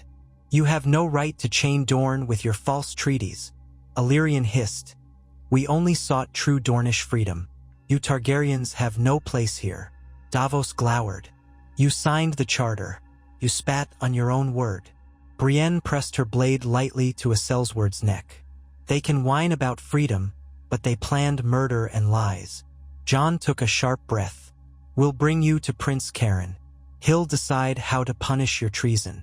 As for the Sellswords, they'll face Dornish justice as well, unless they prefer to hang first. The courtyard was silent but for the rasp of breath and the fluttering torches. Toland and Illyrian had no choice but to comply, pinned by the swords of loyalists. Ghost stalked near them, baring teeth, ensuring none dared attempt escape, careful not to let their guard down. Jon's party collected the conspirators' weapons and bound their hands. They searched the fortress, finding crates of coin, presumably to pay the mercenaries, and letters referencing the plan to sow terror along the border. It was incriminating evidence indeed. By the time the sky lightened with the approach of dawn, Jon ordered them to move out, returning to Sunspear with their prisoners. The entire ride, Toland and Illyrian fumed but remained silent, forced to watch their scheme unravel. They reached Sunspear by midday, dust-covered and weary, but victorious. Prince Karen met them at the gates. When he saw the traitors in bonds, he demanded an explanation. Jon stepped aside with Karen, describing the entire plot. The prince's face darkened with anger. They would have burned all we've worked for. They've dishonored themselves and Dorne. Publicly, Karen had them brought to a grand courtyard. where lords loyal to the new charter assembled in shock at the revelation. Under the glaring sun, Toland and Illyrian were forced to confess or face the damning letters discovered. The cell's words, terrified of local vengeance, admitted their role. Gasps and murmurs swept the crowd. Dorne's ancient pride was one thing, hiring foreign cutthroats to sabotage their own land was another. Even lords who disliked the crown looked appalled. Karen pronounced swift condemnation. You tried to spark war, to blame the king, to harm your own people. For that, you face the prince's justice. His voice echoed off the walls. Jon stayed back, letting Dornish law prevail. No one disputed Karen's authority now, not after this betrayal by so-called Dornish patriots. Toland and Illyrian's final fate was left to Karen's discretion, though he hinted at imprisonment, confiscation of lands, or even execution. At the very least, they were undone, their families shamed. The crisis that threatened to unravel Dorne's peace had been smothered before it could ignite. In the aftermath, Karen and Jon stood in the water gardens once more, the midday heat tempered by the fountains. Karen sighed. I regret any Dornish lord would stoop to such treachery, but you've proven your good faith yet again, risking your life to stop them. Jon offered a faint smile. I had help. If not for that warning, they might have succeeded. Nahara, also present, dipped her head. You've saved Dorne from a new war, your grace. Perhaps now even the naysayers will accept the charter as the best path forward. Jon looked out at the shimmering pool. I pray so. I don't want to rule through fear. Let this be enough proof that the crown only intervenes to prevent chaos, not to impose tyranny. Karen put a hand on Jon's shoulder. Truly, you are different from the Targaryens of old. Thank you. You're free to remain as our honored guest as long as you wish, or depart for King's Landing whenever you prefer. Jon inclined his head. I might rest a day or two, then return. The realm calls me back. Nahara gave a knowing nod. You have many responsibilities, no doubt, but let us at least host you for a final feast in proper Dornish style. Jon consented, seeing no reason to refuse. The next evening, a celebratory gathering took place under lanterns and starry skies, this time with an air of genuine relief rather than guarded formality. Dorne's leadership, mostly loyal now that the plot was exposed, toasted to the new peace. Musicians played lively tunes on pipes and drums. Dancers whirled in bright silks. Spiced dishes filled low tables, and the wine flowed freely. Jon found a measure of ease, sipping just enough to be sociable but not lose his wits. Davos chatted with a group about shipping lanes. Brienne accepted a cautious dance with a Dornish lady who admired her skill at arms, and Ghost curled near Jon's chair, ignoring the festivities unless someone came too close. Prince Karen, after fulfilling his hosting duties, joined Jon briefly by a mosaic fountain. When you return home, I expect the entire realm will learn how you prevented a Dornish uprising. That should calm anyone else who might doubt your approach. Jon shook his head with a wry smile. I don't care for glory. I just want stability. Karen's eyes glinted. You might get both. The realm is lucky, I think, to have you. A shame the question of an heir lingers, but you'll figure it out. Jon exhaled, half laughing. It always comes back to that, doesn't it? Karen shrugged. We're princes, kings. People see lineage as everything. Don't let it haunt you. Follow your heart, or your duty, or both if you're blessed. He clasped Jon's hand. Whatever you decide, know that Dorne stands with you now. The night wore on until the flicker of lanterns gave way to the promise of dawn. Jon retired, feeling a cautious optimism. Dorne had been the realm's biggest wild card, and now it seemed anchored, at least for the moment, by the new charter and the exposure of conspirators. Perhaps the rest of Westeros would draw inspiration from this compromise. He hoped so. The realm deserved respite from endless war. On the third day after quelling the traitors, Jon and his retinue prepared to leave. Prince Karen insisted on gifting them desert-bred horses, hardier in the heat, to ease their journey home. Jon accepted with thanks, knowing it was also a symbolic gesture of friendship. The morning sky was tinged pink as they gathered in the courtyard. Davos checked their supplies, Brienne made sure the knights were ready, and the Dornish spearmen who had helped them parted with respectful bows. Karen and Nahara stood by, exchanging final words. "Travel safely," Karen said. "You'll always have a welcome in Sunspear. Should you or your city ever need aid, call on us." Jon gave a small bow in return. "Thank you, Prince Karen. Dorne will always have its place in the Seven Kingdoms as far as I'm concerned. If you need the crown's help, do not hesitate." With that, the gates opened, and Jon's column rode forth, Ghost at his side.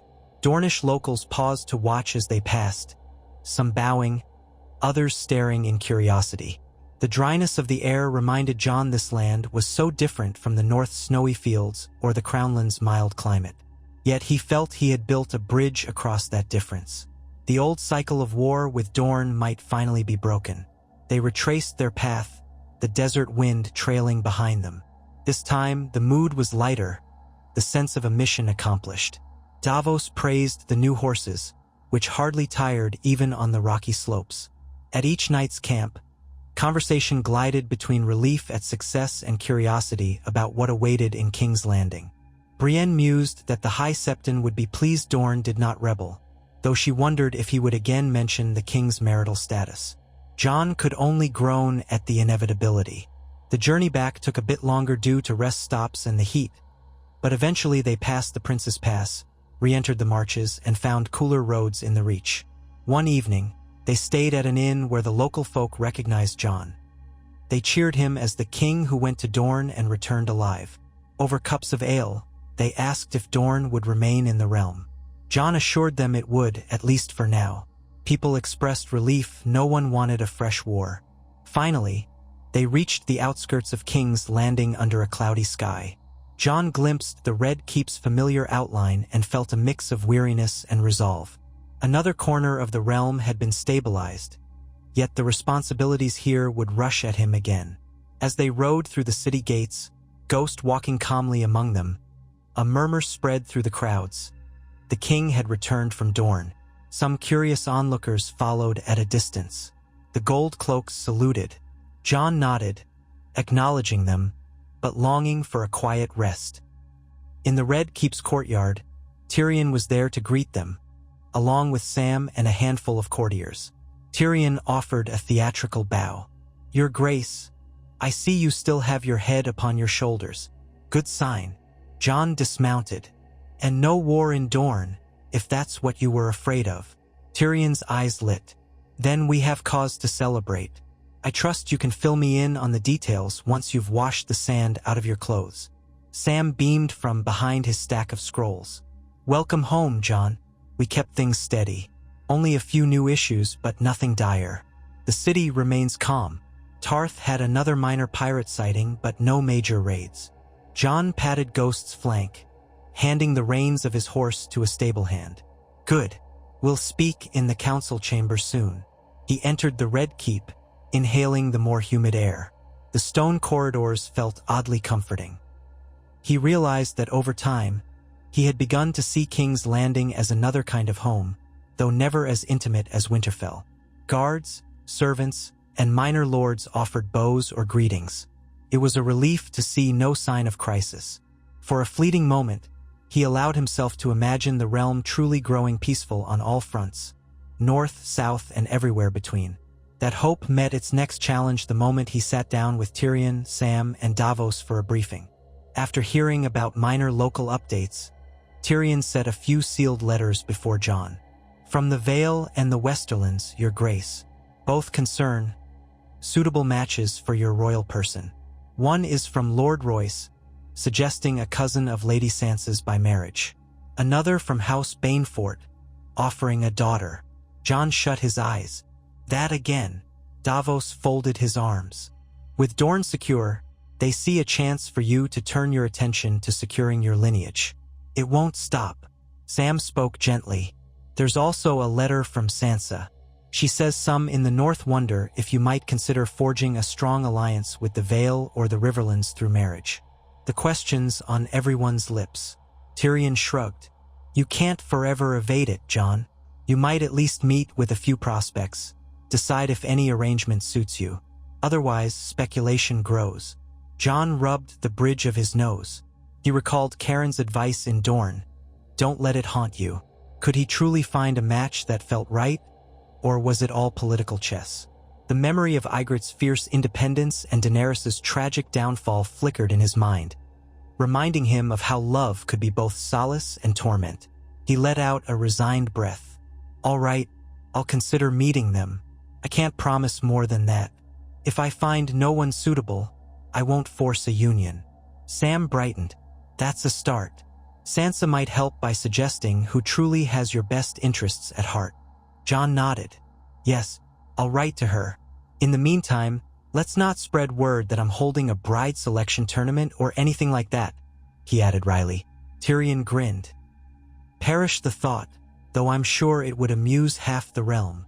Jon cracked a slight smile, then returned to the letters about Tarth's pirates, the city's budgets, and the faith's requests. Life as king meant never ceasing to juggle. But at least now he carried fresh confidence from the success in Dorne. If he could prevent that rebellion, perhaps the rest of the realm's challenges could be handled as well. He rose from the council table after a time, heading toward the window. The sky outside glowed with the deep gold of late afternoon. Ghost sauntered at his side, tail swishing. Jon gazed at the city, the sprawl of rooftops and ongoing reconstruction. Despite everything, a new sense of optimism stirred in him. Tarth was safer, Dorne's crisis resolved, the city stable. If the question of marriage and heirs was the next big hurdle, perhaps that was a sign the realm was recovering from the brink of ruin, focusing now on the future rather than mere survival. He placed a hand on Ghost's head, feeling the direwolf's steady presence. The path ahead might lead him to an alliance, or perhaps even real affection. He would tread it as he had every challenge, honestly, carefully, and without bending to fear. Even if the notion unnerved him, he owed it to the realm and maybe, just maybe, to himself. Thus, he stood in the Red Keep, a king shaped by ice and fire, having secured peace in the south. There would be more storms, more demands, but for that moment, the realm was quiet under the warm light of a descending sun. And Jon Snow, Aegon Targaryen, drew in a breath, prepared to face whatever came next, determined to forge a better Westeros than the one he had inherited. Jon stood on the Red Keep's highest balcony that next morning, bracing himself against the crenellations while the wind from Blackwater Bay tugged at his dark cloak. The city stretched out below him in the gentle light of early day, its rooftops still bearing the scars of old Dragonfire, its people rising to work or trade. Ghost sat at his side, head tilted as though watching the bustle, ears occasionally flicking at distant noises. From the moment Jon stepped back onto these grounds after Dorne, he felt a sense of weariness tempered by cautious hope. Yes, the realm still faced countless problems, but the successes in Tarth and Dorne hinted that peace might be more than just a dream. He reminded himself that victory was rarely permanent. Vigilance was the only way to guard what he'd accomplished. He listened as, far below, the gates of the Red Keep opened to admit wagons bearing supplies and visitors. Within these walls, the lords and officials would soon throng the corridors, each eager for a moment of the king's ear. In one sense, it was comforting. King's Landing was calm enough that people wanted to conduct normal business. No citywide panic, no sudden invasions. In another sense, it was exhausting. There would always be more demands. He pressed his palm to Ghost's warm fur, then turned away from the view, making for the council chamber. There, Tyrion, Sam, and Davos waited, joined by Brienne and a handful of newly appointed minor councilors overseeing tasks like the city's water system and the management of farmland beyond the capital. As Jon stepped inside, they all rose in respect, then settled again. He took his seat at the head of the table, Ghost curling up near the door. Tyrion cleared his throat, scanning his notes. Your Grace, we have multiple matters to address this morning. First, you'll be pleased to know House Tarth has reported no further pirate raids since that last incident. They've captured one more pirate ship. The crew is in custody. Lord Selwyn sends his gratitude and invites you to visit Tarth someday if you wish. Jon nodded, relieved that the threat hadn't resurged. Tell him I appreciate the update, We'll maintain vigilance along that coast. I don't want to see pirates regroup." Sam took up a small scroll. From the north, Lady Sansa writes that winter snows have finally begun, but it's still mild enough that roads remain open. She mentions the Vale Lords remain cordial, with Lord Royce pressing for a closer alliance. Sansa wonders if you've made any decision regarding the marriage proposals from the Vale's younger noblewomen.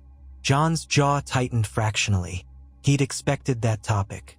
"I haven't made any decisions. I might arrange to meet certain candidates, but not yet. Let's keep them at arm's length." Tyrion raised a brow. "The Vale is stable and quite strong. A union could bind them more tightly to the crown." Jon sighed. "I know, but I'll not rush just because it's convenient. I want an alliance that actually helps the realm in other ways, not simply an exchange of names on parchment." Davos shifted in his seat, the wood creaking. "Sansa also says House Mormont has requested more men to defend Bear Island. Not from Ironborn raids this time, but from roaming bandits or minor threats that might emerge in winter. Possibly ex-Sellswords with nowhere else to go." Jon recalled the ferocity of the Mormonts. "They can defend themselves well, but a small royal contingent could help. We'll send a dozen men to reinforce them if we can spare it. I don't want to weaken the Crownlands too much." Sam jotted that down. "I'll see that a raven goes to Lady Kyra Mormont. Next, we have local issues. There's unrest in certain outlying villages near the Rose Road. They claim the city's taxes are too high for their harvest yields." Tyrion cut in, "We can't reduce the tax rate for everyone, or we won't meet the Iron Bank obligations. But perhaps a temporary relief for those who face drought or war damage." Jon inclined his head. "Fine. Inspect their claims carefully. If they truly can't pay, we give them a short reprieve. That's better than driving them into starvation or rebellion." They continued in that fashion, methodically resolving or postponing problems, sending out instructions and requests for more information. Jon saw how the daily grind could eat at a ruler's spirit, but it was also the best chance of preventing another war. When the meeting ended, Tyrion approached with a private matter. "Your Grace, I spoke with the High Septon recently about your personal future. He remains polite but persistent. He's not the only one. Some lords asked me why you haven't seriously considered a bride from a major house." Jon tried not to scowl. "I know they're eager to see an heir, but I've only just returned from solving one crisis. Now they want me entangled in marriage negotiations. Let them wait a little longer." Tyrion studied him. "Jon, I might suggest you at least host a small gathering. Invite suitable matches, see if you can find common ground. You might be pleasantly surprised. Or maybe it'll confirm you want no part of it yet." Jon shrugged off the suggestion, though not rudely. "I'll think on it. Let's not schedule anything formal. I don't want a parade of courtiers shoving daughters into my path." Tyrion gave a small, understanding bow. "As you wish, Your Grace. I'll hold them off for a while longer." Outside the chamber, Jon found Brienne waiting with a set of new recruits to the Kingsguard. Tall men in white cloaks, youthful but well-trained. Jon paused to greet them. She introduced each one briefly, describing their backgrounds. One came from the Westerlands, another from the Reach, two from the Crownlands. They bowed solemnly to the king, pledging their swords to his protection. Jon murmured thanks, reminding them that the city needed protectors who cared about the people, not just the palace halls. Brienne's approving look suggested she'd chosen them wisely. He walked on through the Red Keep's corridors, Ghost padding at his side. Courtiers and visiting lords approached with bows and quick petitions. A young lady from House Ricker asked about supporting an orphanage, to which Jon gladly agreed. A minor hedge knight requested an audience about a land dispute. Jon referred him to the Master of Laws for now. It was like a never-ending tide, each wave bringing new demands. Finally, he found a moment of respite in the library chambers, where Sam had been collecting books salvaged from the destruction of the Great September of Baelor and other ruined libraries. Tall shelves lined the walls, filled with tomes on everything from Westerosi history to dragon lore. Jon knew Sam relished the chance to preserve knowledge. Several scribes worked quietly on restorations. Jon took a seat at a desk in a corner nook, lighting a lantern to read over an old text about Targaryen legal precedents, hoping it might offer insight into how past kings balanced autonomy among the regions. The words blurred after a while, his fatigue from travel and governance tugging at his thoughts. He closed the book. His mind drifted to the question everyone kept pressing. Marriage, heirs, forging alliances. A year ago, he wouldn't have imagined having the power to choose among highborn ladies. He'd been a bastard of Winterfell, or so he believed. He'd had a doomed romance with Ygritte in the wilds, then an intense, conflicted bond with Daenerys Targaryen. Both ended in tragedy, each teaching him heartbreak in different ways. Now, the realm demanded he try again for the sake of stability. He didn't doubt the necessity, but it felt like stepping onto a thin ledge above a chasm. He wanted no illusions, no manipulations, just something real, or at least something he could endure without bitterness. He sighed, extinguishing the lantern. It was time to face the rest of the day, afternoon audiences in the throne room, then an evening meeting with the City Watch. Stepping back into the hall, he found Tyrion waiting, wearing an amused look. "You vanished into the library. Were you searching for the meaning of life? Or just avoiding lords with marriage proposals?" Jon managed a wry half-smile. "Both, maybe. Let's go." They headed to the throne room, passing the grand doors. Inside, the vaulted ceilings rose, and the Iron Throne loomed on its dais. A small crowd of petitioners already gathered. The herald announced Jon's entry, and the people bowed or knelt. He took his seat, trying not to cringe at the metal ridges digging into him. He imagined one day forging a more comfortable seat, but tradition held strong, and part of him recognized the symbolism of a throne made from conquered swords. One by one, the petitioners stepped forward. Most were minor cases: a merchant complaining of unfair customs fees, a hedge knight seeking recognition for some service, a scribe requesting funds for an apprenticeship program. Jon handled them with his typical method: listen, ask clarifying questions, pass judgment, or promise an investigation. The small folk seemed mostly pleased, or at least not fearful. He reminded them that the realm thrived best when fairness guided the crown's decisions, not greed. Each time, Tyrion stood to the side, scribbling notes, occasionally whispering a suggestion. Then, near the end of the session, a group of 3 arrived together: 2 men in fairly ordinary clothes, plus a severe-looking woman wearing a pin shaped like a pomegranate. They bowed. The herald introduced them as envoys from the free city of Pentos, here to discuss trade. Jon motioned them closer, expecting the usual negotiations for shipping routes or goods. But their spokeswoman took a step forward and spoke with an odd accent. "Your Grace, we come bearing a proposal from certain merchant princes in Pentos. They admire your realm's recent stability and wish to form deeper ties, economic and otherwise. They wonder if you might host an envoy from Pentos more permanently. Perhaps even arrange a marriage between your court and one of Pentos's leading families." Jon's brow furrowed. Another marriage angle. "I appreciate the interest, but we're already in discussions with multiple regions. I cannot promise anything so soon." She bowed her head. "We understand.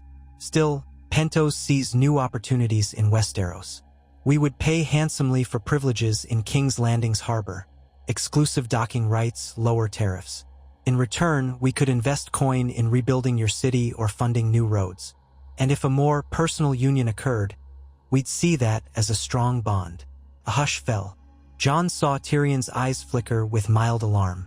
The promise of foreign investment was tempting, but the notion of forging a marriage to secure it felt unsettling. Jon cleared his throat. "I'll consider your proposal, but no commitments at this time. The realm's finances are guided by more than just a single deal. We have treaties with Bravos, lists, others. We must weigh everything carefully." The Pentoshi envoys bowed, though they seemed slightly disappointed. The spokeswoman nodded. "Of course, Your Grace. We hope you will keep us in mind."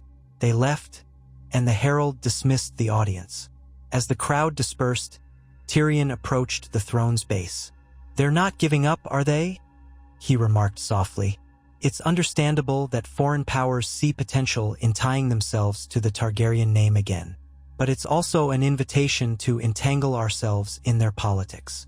Jon rose from the throne, descending the steps slowly, feeling the tension in his lower back. I won't become a puppet for some Pentoshi merchant prince. Let them propose trade deals on fair terms, not hinge everything on marriage. Tyrion gave a small, sympathetic shrug. Agreed. Enough for today, I think. By early evening, Jon found himself in the lesser courtyard, watching a group of children spar under the guidance of an old armsmaster. They were pages and squires, mostly from minor houses. Ghost lay under a nearby tree, panting in the lingering warmth. Jon observed quietly, recalling how he'd once trained in Winterfell's yard, teased by Theon, overshadowed by Robb's easy skill. That felt like another life. Yet seeing these children, he sensed a faint flicker of nostalgia. Perhaps that was how all rulers felt, remembering simpler days before the weight of crowns. A servant approached, bowing. "Your Grace, Ser Brienne asked that you meet her by the main gate. There's an arrival of note." Jon thanked him and headed that way. Outside the Red Keep's gate, Brienne stood with a pair of gold cloaks. Past them, a small retinue of riders had halted. Their banner displayed a silver eagle on a green field House Aaron's crest. At the forefront was a slim woman with dark hair and a proud posture. A group of Vale knights flanked her. She dismounted gracefully as Jon arrived. "Your Grace," she said, dipping into a curtsy. "I am Lady Rosalind Arryn, cousin to Lord Robert Arryn, acting as an emissary of the Vale." Jon nodded in greeting, Brienne stepping aside. "Welcome, Lady Rosalind. I assume Lord Royce or Lady Sansa sent you." She smiled politely. "In a sense, yes. Lord Royce is still stewarding the Vale for young Lord Robert, who's not always in the best health. They're eager to discuss the possibility of closer ties with the crown. Lord Royce believed sending a family member might better convey the Vale's sincerity." Jon had a sneaking suspicion about closer ties. He gestured for her to enter. "You've come far. Let's get you settled, then we'll speak." Servants took the Arryn party's horses, and Lady Rosalind followed Jon into the keep. She was young, perhaps a few years younger than Jon, with a composed air that suggested she'd been raised among courtiers. She took in the Red Keep's halls with calm curiosity. Once they reached a receiving chamber, Jon offered her a seat near the fireplace. Davos joined them soon after, while Tyrion lingered in the background. Lady Rosalind explained her mission. "Lord Royce and others in the Vale are grateful for the stability you've brought since the wars. We see that you resolved issues in Dorne, aided Tarth, etc. The Vale wishes to renew old bonds with the crown, possibly through a formal alliance or, if it pleases you, a betrothal." Jon's face remained neutral. "I hear that suggestion from many quarters," he said, not unkindly. "The Vale is strong, and we appreciate your support. But before we talk about any betrothal, let's consider what an alliance entails. More trade? Military cooperation?" Her eyes flickered. "Certainly. The Vale has iron, timber, and skilled fighters. We'd gladly provide resources to rebuild the Crownlands if needed, and in return, we'd like favorable trade routes through the Rose Road and the port near King's Landing. As for a marriage, that might seal the pact in a way that assures both sides of loyalty." Jon tapped his fingers on the arm of the chair. He glanced at Davos, who nodded encouragingly. "We can talk details. I've not decided on any match, but I won't dismiss the Vale out of hand." He turned back to Rosalind. "Thank you for coming so far. We'll show you courtesy here. I suspect you have letters from Lord Royce." She handed over a small sealed packet. "Indeed. He outlines various proposals. I can elaborate if needed." Jon accepted the packet, setting it aside on a small table. "I'll review them. Meanwhile, rest, Lady Rosalind. The road must have been hard." With that, she rose and curtsied again, departing under the guidance of a steward. Once gone, Davos let out a soft chuckle. "They really are pushing this. You could do worse than an Arryn match, you know. The Vale is loyal to House Stark, and now presumably to you. Might strengthen ties in the north as well." Jon sighed. Yes, they all have angles." Tyrion stepped forward. Perhaps you should meet her socially. She seems poised. If you're to marry for alliance, you'd want someone capable of handling court life. Jon rubbed his temple. I suppose so. Fine. Arrange a small dinner. Nothing too fancy. Tyrion smirked. Nothing too fancy, but she is from the Vale. Some courtesy is expected. Jon tossed him a mild glare, but there was no real anger behind it. You know what I mean. So it was settled. A few nights later, the Red Keep hosted a modest dinner for Lady Rosalind and her retinue, along with a handful of other Vale lords who had arrived in her train. Jon wore formal black, but without the heavy regalia he despised. The feast was modest. Roast duck, fresh bread, stewed vegetables, and arbor wine. Music came from a pair of minstrels playing softly. Tyrion and Davos attended, as did Sam, and a few other court figures.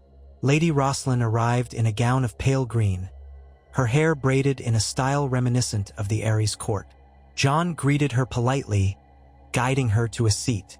He introduced her to Sam, who launched into a short conversation about historical ties between House Arryn and House Stark. Rosalind listened with interest, occasionally laughing when Sam's enthusiasm tumbled out. Over dinner, she shared anecdotes of the Vale's current life, how the high roads were safer now that the mountain clans had been pacified, how the Ares harvest stores were strong. Davos leaned forward, asking if any of the Vale's surplus might be sold to needy Crownland villages. Rosalind agreed that such trade could benefit both sides. Throughout the meal, Jon observed Lady Rosalind's demeanor. She was neither shy nor overly bold. She spoke with measured confidence, deferring to Jon on royal matters but also offering her own opinions when the conversation turned to governance. Once or twice, Tyrion steered the topic toward the possibility of a more personal alliance. She addressed it calmly. If such a match served the realm, I'd be honored to consider it, though I know the king has his own wishes. Jon found her refreshing, in that she did not gush or push. She presented the Vale's case, but never seemed desperate. By the time the last course, a fruit tart, arrived, he felt a certain ease in her company. Still, a swirl of uncertainty lingered in his mind. Marriage was a permanent vow, and he barely knew her. Could he truly bind himself so quickly? Or was that simply how royal politics worked? After dinner, Rosalind took a brief stroll with Jon in a garden courtyard lit by torches. Ghost followed at a distance, drawing curious glances from the Vale knights. Moonlight glinted on the surface of a small reflecting pool. Rosalind paused there, turning to Jon. Your Grace, I hope I haven't overstepped by coming here. I know the realm is full of suitors for you. Jon shook his head. Quiet. You haven't overstepped. I appreciate your honesty. She smiled a bit wryly. You must find it exhausting. Everyone wanting you to marry for their sake, not necessarily yours. Jon's gaze dropped to the water's rippling reflection. I do, but I understand it too. The realm needs stability. I want peace, not another war of succession. She studied him for a moment. And what do you want personally? If you don't mind me asking. He hesitated. He could have given a curt, formal answer, but something in her expression suggested she genuinely wanted to know. I want to serve the people well, and not to repeat the mistakes my Targaryen ancestors made. On a personal level, I'd like not to live in constant fear or regret. If marriage can give me a partner in that, maybe it's worth it. She nodded thoughtfully, the torchlight illuminating her face. I can't speak for the others who might vie for your hand, but if the Vale's alliance is what you seek, I hope you see me as more than just a political tool. I believe in forging real bonds. Maybe that's naive in politics, but it's my view. Jon frowned. They left it at that, returning to the keep. Over the following days, Jon met with her a few more times, briefly, to discuss the Vale's trade proposals. She remained poised, never pressuring him. Tyrion took note of that, whispering to Jon that Lady Rosalind might be a better candidate than most. Jon, however, refused to jump. He wanted to see if there might be another path, or if perhaps someone else would appear more suitable. This was no trifling matter. Meanwhile, the city carried on and new letters arrived. One from Sansa mentioned that the North still awaited his decision on a prospective bride from House Serwyn or Manderley. Another from Prince Karen in Dorne confirmed that the traitors Toland and Illyrian had been sentenced to life imprisonment, and Dorne remained calm under the new charter. A brief message from Tarth reported ongoing success against pirates. All small steps in the right direction. And then, partway through these daily routines, a raven arrived from the Riverlands with news that would jolt the court from its lull.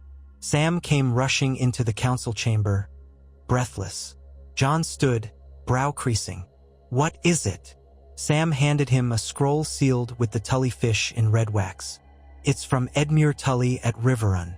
He writes that some strange band of outlaws or mercenaries is terrorizing the smaller Riverlands villages. They appear well-armed, vanish into the woods, leaving no survivors to describe them clearly. He's concerned it could be a larger group forming a rebellion or a band of cutthroats left over from old wars." Jon unfolded the parchment, scanning Edmure's worried lines. Several hamlets had been found burned, with men, women, and children slain. Livestock taken. No clear sigils on the raiders.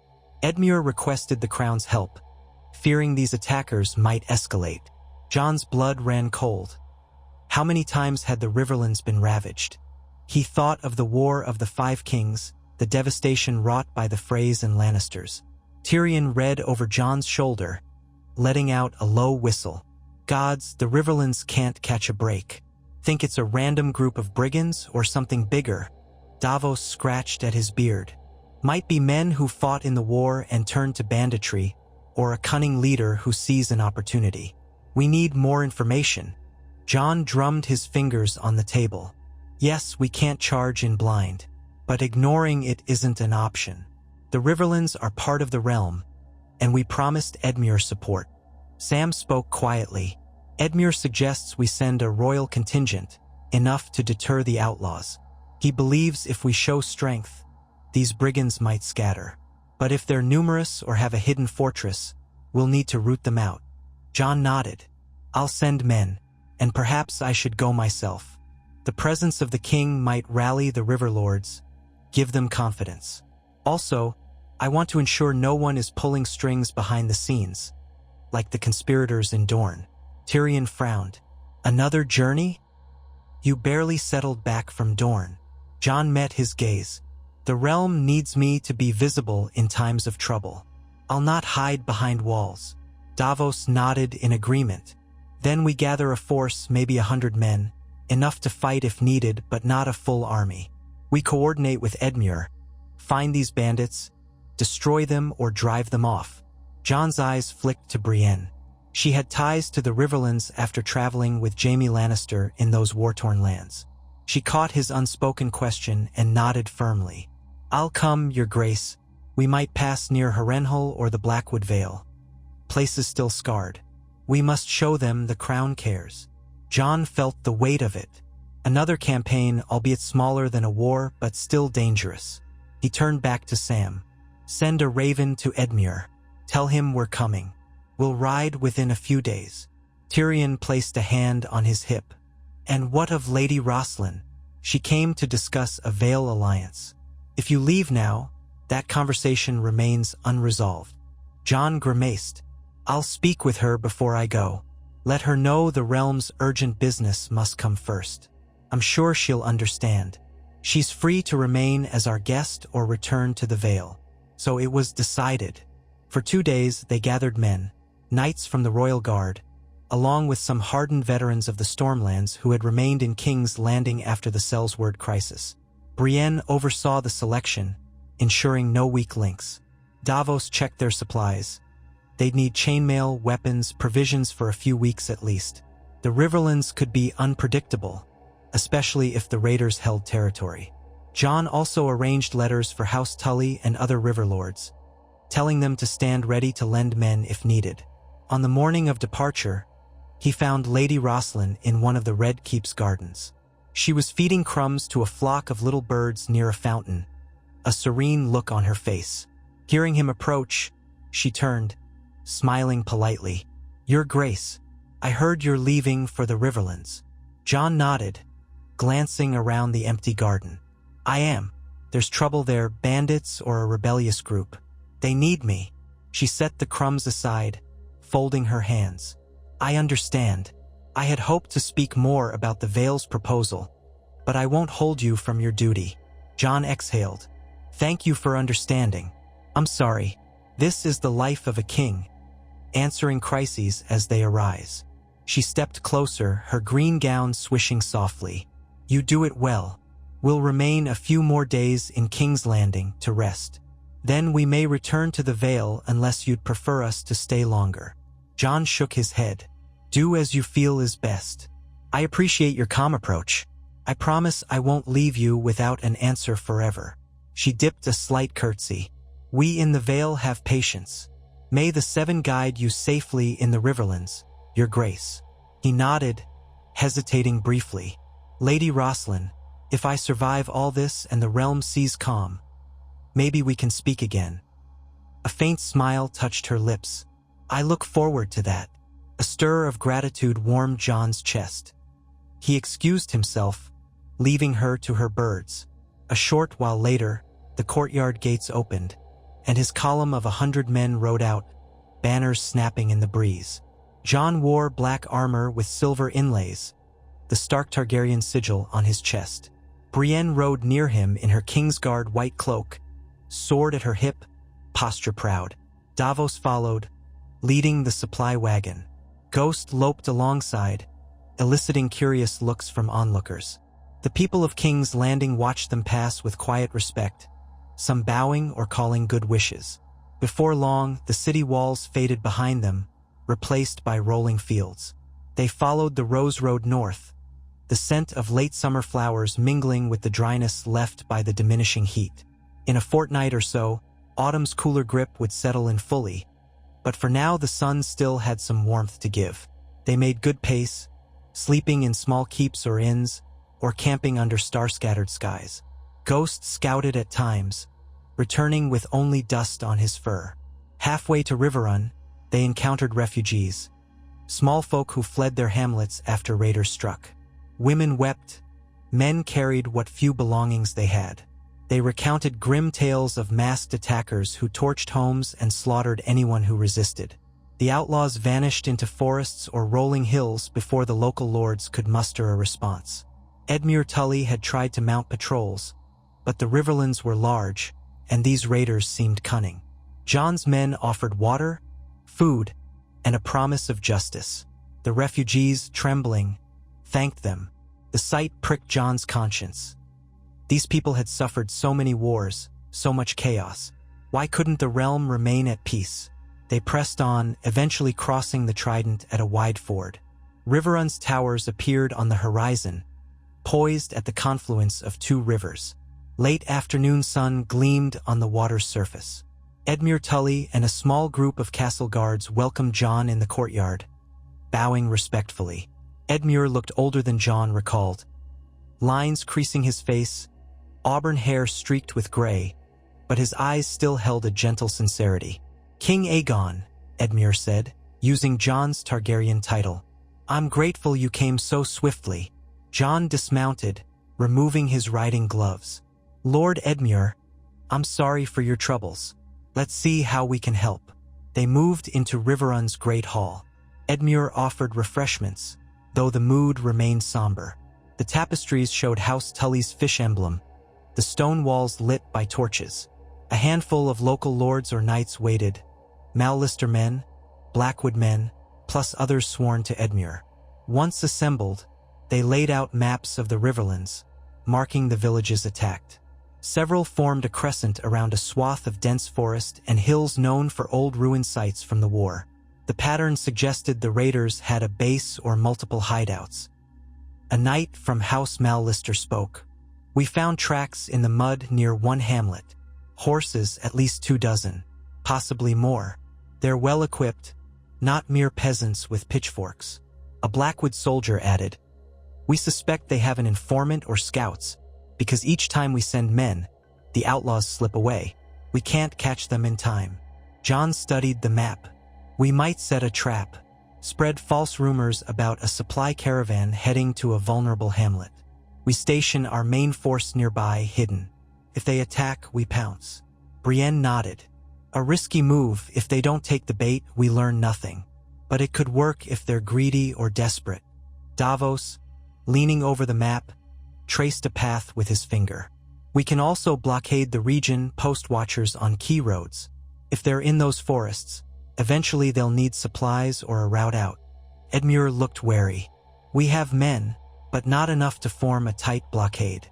That's why I asked for royal help. Jon tapped the table.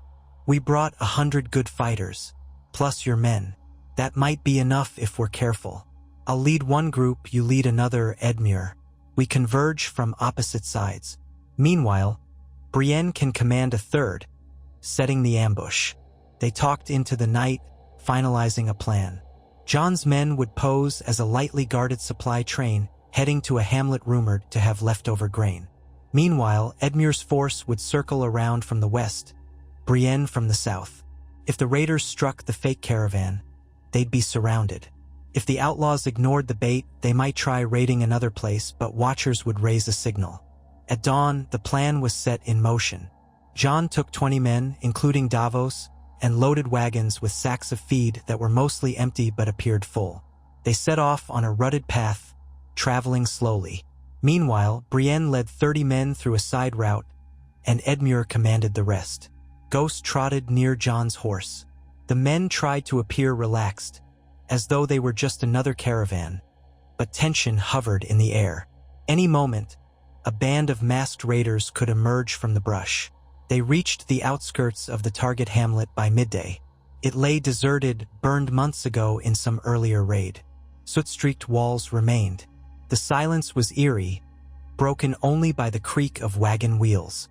Jon scanned the tree line. No movement, no sign of attackers. His men exchanged uneasy glances. Davos muttered, "Think they'll come?" Jon murmured, "Patience," guiding his horse further. He gestured for the caravan to halt in what remained of the hamlet's courtyard, an open space littered with ash. A small well stood near the center. The men pretended to set about unloading sacks, as though distributing supplies. Jon kept one hand near the hilt of Longclaw, eyes sweeping the horizon. Ghost prowled in wide circles, sniffing. Time crawled. After a quarter hour, no sign of any raiders. The men began to relax. Maybe the outlaws had chosen a different target. Davos was about to speak when a distant whistle cut the still air. Jon's head snapped up. Another whistle followed, from the opposite direction. Then shapes burst from the treeline. Masked horsemen in patchwork armor, brandishing swords and axes. They whooped, charging straight toward the wagons. "Form up!" Jon roared. The men leaped into motion, raising shields, knocking arrows. Ghost dashed toward the nearest rider, snarling. The outlaws realized too late this wasn't a defenseless caravan. A volley of arrows hissed through the air, felling several attackers. The rest shouted curses, trying to wheel around, but more men emerged from behind the ruined buildings. Brienne's group, having sneaked in from the flank. At nearly the same moment, Edmure's force charged from the west, blocking the raiders' retreat. Chaos erupted in the hamlet's courtyard. Steel clashed against steel. Horses screamed. Men fell in the dusty ash. Jon drew Longclaw, parrying a raider's wild swing. The man's mask was a ragged cloth, revealing only furious eyes. Jon sidestepped, countering with a swift strike that toppled him from the saddle. Davos fought nearby, using a short sword with grim efficiency, while Brienne's white cloak flashed as she bashed another outlaw's shield aside. The raiders quickly realized they were surrounded. Some tried to flee back into the woods, but Edmure's men were there, cutting off escape. A few outlaws panicked, tossing weapons to the ground in surrender. Others, cornered, fought viciously until cut down. Ghost lunged at a masked archer who tried to climb onto a wagon for a better vantage, dragging the man off with a harsh snarl. It was over within minutes. A savage burst of violence amid the ruins. Dust settled over broken bodies and battered shields. Jon lowered his sword, heart pounding. The survivors, maybe half a dozen outlaws, knelt in the ash, hands raised, surrounded by knights. Brienne and Edmure strode over, bruised but alive. Edmure's face was set in grim satisfaction. "We got them. I don't see any escaping." Jon nodded. "Check for wounded among our men. Then we'll question these bandits. They might lead us to whoever commanded them." One knight yelled, "We found their leader," dragging forth a tall figure with a horned helm. Jon approached, noticing the leader's helm had a battered sigil scratched out. He forced the helm off, revealing a man in his 30s with a cruel sneer, blood trickling from a cut on his brow. "Name?" Jon demanded. The leader spat on the ground. "Name's not important. We're free men, not slaves of your so-called king." Jon's expression darkened. "You butchered innocent folk. Why? Who put you up to this?" The man bared his teeth. "The realm's weak. We take what we want. No king can stop us. You think you've won? We're not the only ones. More are out there, waiting to carve up this land while you're busy playing peacemaker." Jon exchanged a troubled glance with Edmure. "Are you saying there are more bands like yours?" The leader just laughed. "Kill me or let me rot. Either way, you'll see. This land will never heal. Plenty of outlaws, sellswords, broken men. Too many to quell. Go on, King Targaryen. End me. That's all you can do." A shiver ran down Jon's spine. Indeed, the wars had birthed countless uprooted warriors. Some might form gangs. He'd solved one problem in Dorne, but there could be new threats lurking in the shadows. "You'll stand trial," Jon said curtly. "Take him away." The knights hauled the man off, along with the other prisoners. Some might talk in exchange for mercy. A few of Jon's men checked the outlaws' horses, rummaging for clues. They found bits of stolen loot, nothing indicating a larger conspiracy. No letters from secret patrons, no clear unifying banner. It seemed this group was acting on their own twisted greed. But the leader's words echoed. There could be others, scattered, each fueled by bitterness after the wars. Edmure approached, wiping sweat from his brow. "Thank you, Your Grace. This at least ends these particular raids." Jon nodded, scanning the carnage. "Still, we must remain vigilant. We can't let the Riverlands descend into chaos again." They spent the next day rounding up any stray outlaws who'd hidden in the nearby woods, with moderate success. Then Edmure declared the region safer for the time being. He urged Jon to ride with him across a few more hamlets, showing the royal presence to reassure the people. Jon agreed, and so they spent nearly a week traveling from village to village, receiving grateful welcomes, though the scars of old battles lay everywhere. Burned farms, half-rebuilt cottages, memorials for the fallen. At one hamlet, an elderly woman pressed a loaf of freshly baked bread into Jon's hands, tears in her eyes. "You're not like the kings of old, who cared nothing for our suffering," she said. "Thank you, Your Grace. Don't let them hurt us again."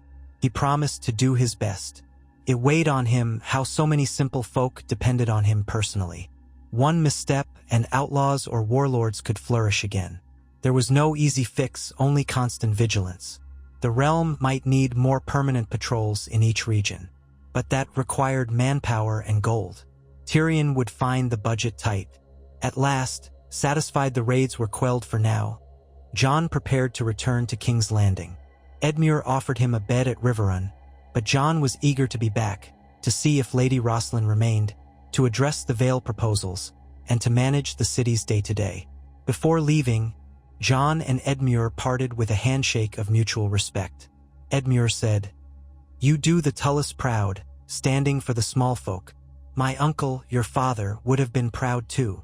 Jon swallowed, a flicker of memory stirring of the day Sam told him about Rhaegar Targaryen and Lyanna Stark, and how Ned Stark raised him as a bastard. But he still felt Ned's legacy guiding him. "Thank you, Edmure," he said quietly. They rode south again, Brienne and Davos at his side. The journey felt a bit lighter. They'd accomplished their mission. Freed prisoners or scattered outlaws might remain, but the immediate threat was gone. Each step forward gave Jon a moment to reflect. Dorne, Tarth, Riverlands, he'd responded to crises swiftly, forging peace or stamping out violence. The realm felt more secure than it had in decades, but also exhausted by turmoil. Even an uneasy peace was better than open war. Upon returning to King's Landing, he found Tyrion waiting at the gates, wearing a look of mild amusement.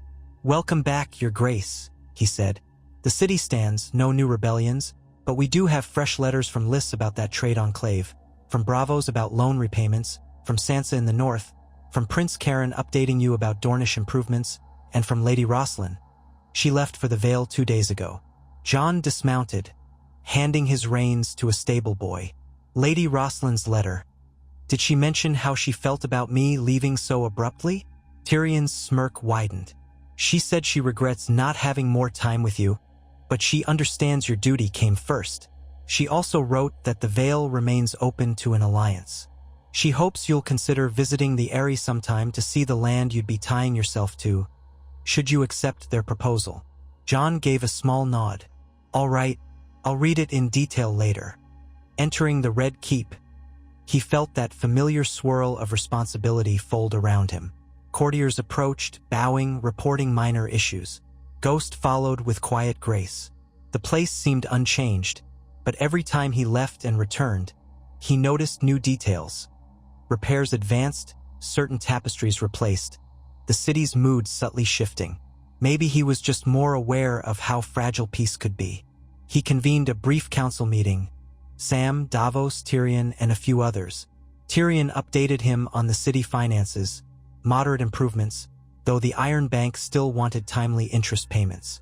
Sam noted that the High Septon's orphan relief worked well, but rumors said the faith might again suggest moral laws to curb gambling. Davos said Gendry in the Stormlands reported stable conditions. None of it was crisis level. Good. Then Tyrion grinned, handing over Lady Rosslyn's letter. Jon opened it. Inside, she expressed gratitude for his hospitality, apologized if her presence had seemed pushy, and reiterated the Vale's readiness to assist the crown. She invited him to visit the Eyrie, if only to see its grandeur and strengthen ties. She ended with a polite mention that she'd keep him in her prayers for safety and wisdom. He exhaled, reading between the lines. She hadn't thrown herself at him, nor had she withdrawn the idea of marriage. She was simply leaving the door open. Polite, respectful, he found it oddly comforting. Tyrion leaned over.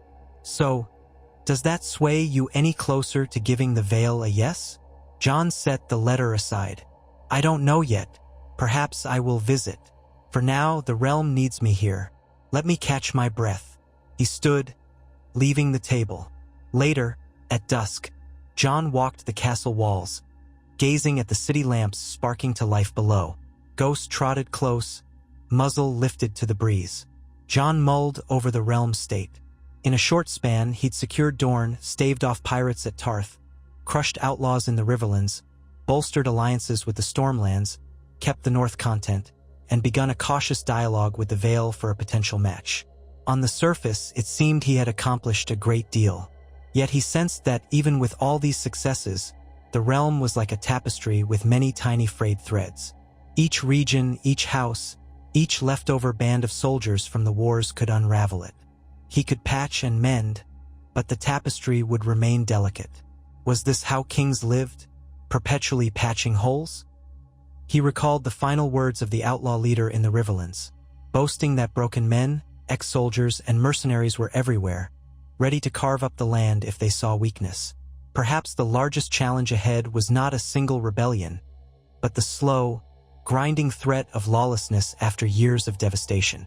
If people's trust in the crown faded, or if local lords failed to protect them, anarchy could resurge.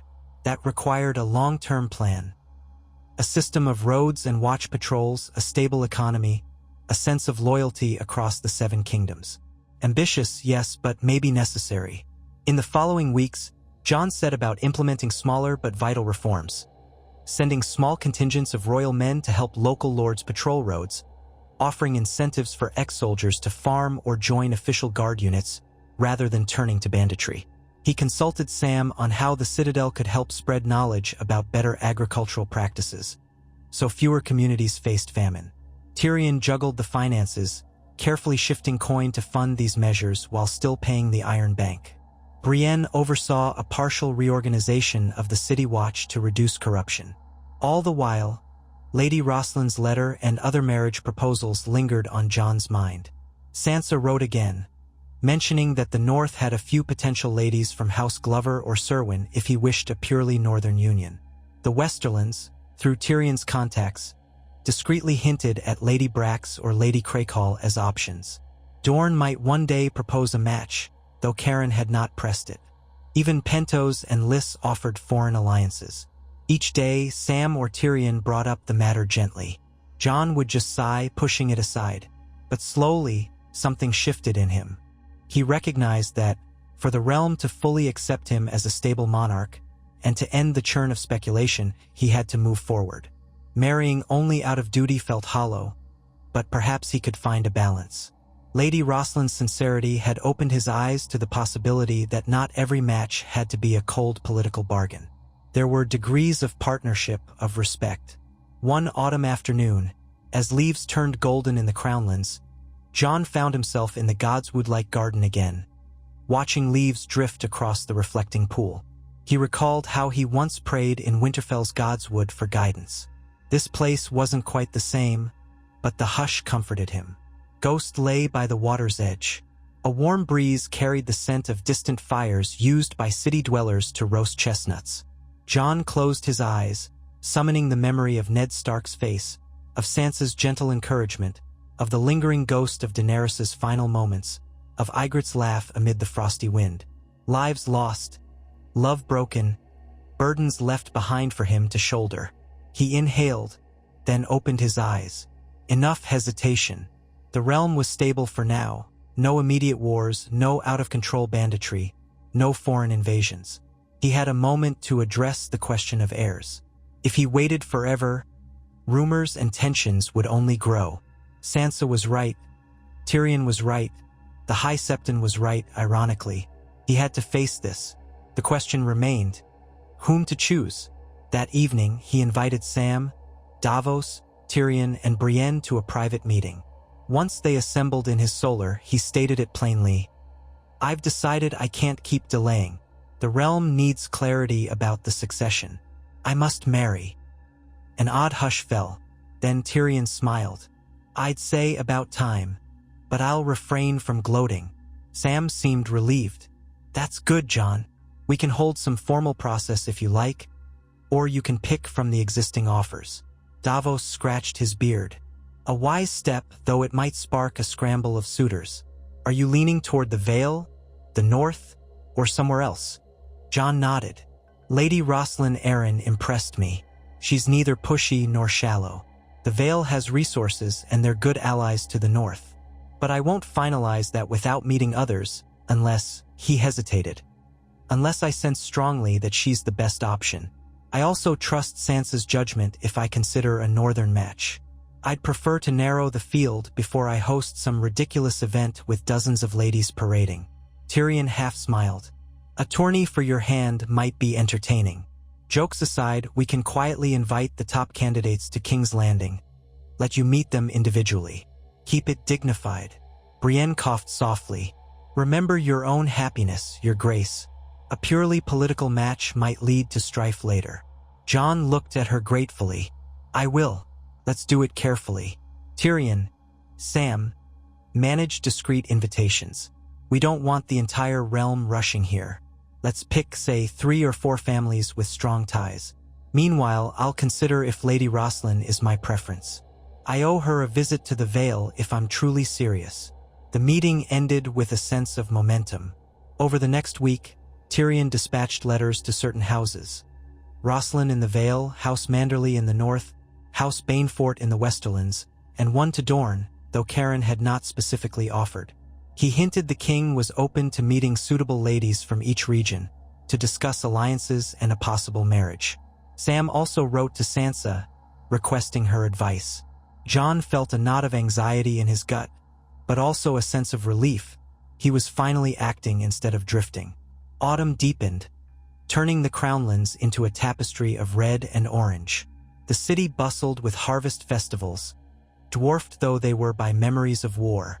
For once, Jon could allow a small holiday feast in the Red Keep without fear overshadowing every moment. He walked among the people, incognito, seeing them dance and play music in the squares. Ghost's presence caused startled looks, but most recognized the white direwolf by now. He even purchased a small sweet pastry from a vendor, savoring the simple pleasure. Proof that normalcy was returning to King's Landing. And then, one crisp afternoon, ravens arrived bearing replies. From the Vale, House Arryn eagerly accepted the invitation. From the north, Lady Manderly herself was too old, but she offered her younger niece for consideration.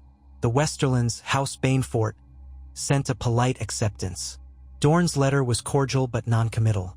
Karen wrote that if the king was determined to marry, Dorne might have a candidate, though it wasn't as pressing. Tyrion suggested they schedule visits over the next few months, one region at a time, so as not to create a circus. Jon agreed. First to arrive would be House Banefort's envoy, bringing Lady Alyce Banefort. Then Lady Manderly's niece might come from the north. Finally, if all remained on track, Lady Rosalind Arryn could return, or Jon might head to the Vale. Whether or not Dorne followed through remained uncertain. So it was settled. The next phase of King's Landing life would revolve around cautious courtship. Jon steeled himself. He wanted to see each candidate as a person, not just a treaty. Time passed swiftly. Word spread quietly that the king was open to meeting potential brides, though there was no grand announcement. Yet enough rumor circulated that King's Landing found a new topic to buzz about. The High Septon, hearing the news, expressed his blessing, hoping for a union that furthered moral virtue.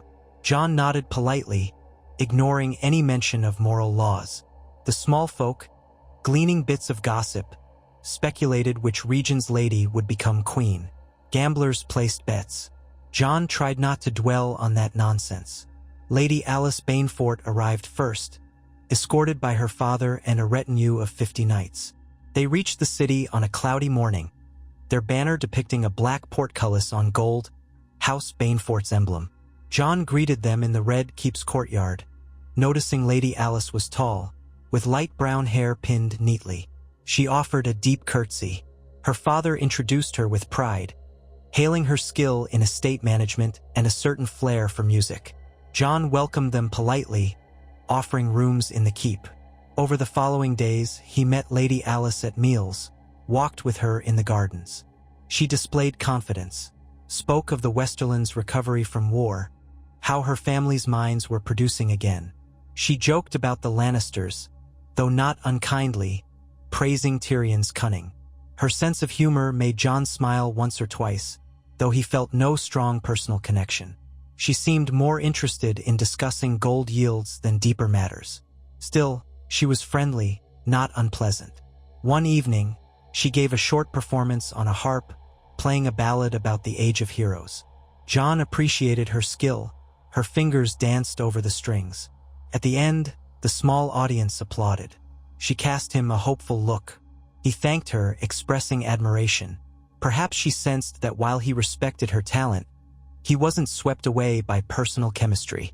The next day, he told Tyrion in private, "Lady Alyce is admirable, but I'm not convinced she and I would truly match. She focuses a lot on wealth and status.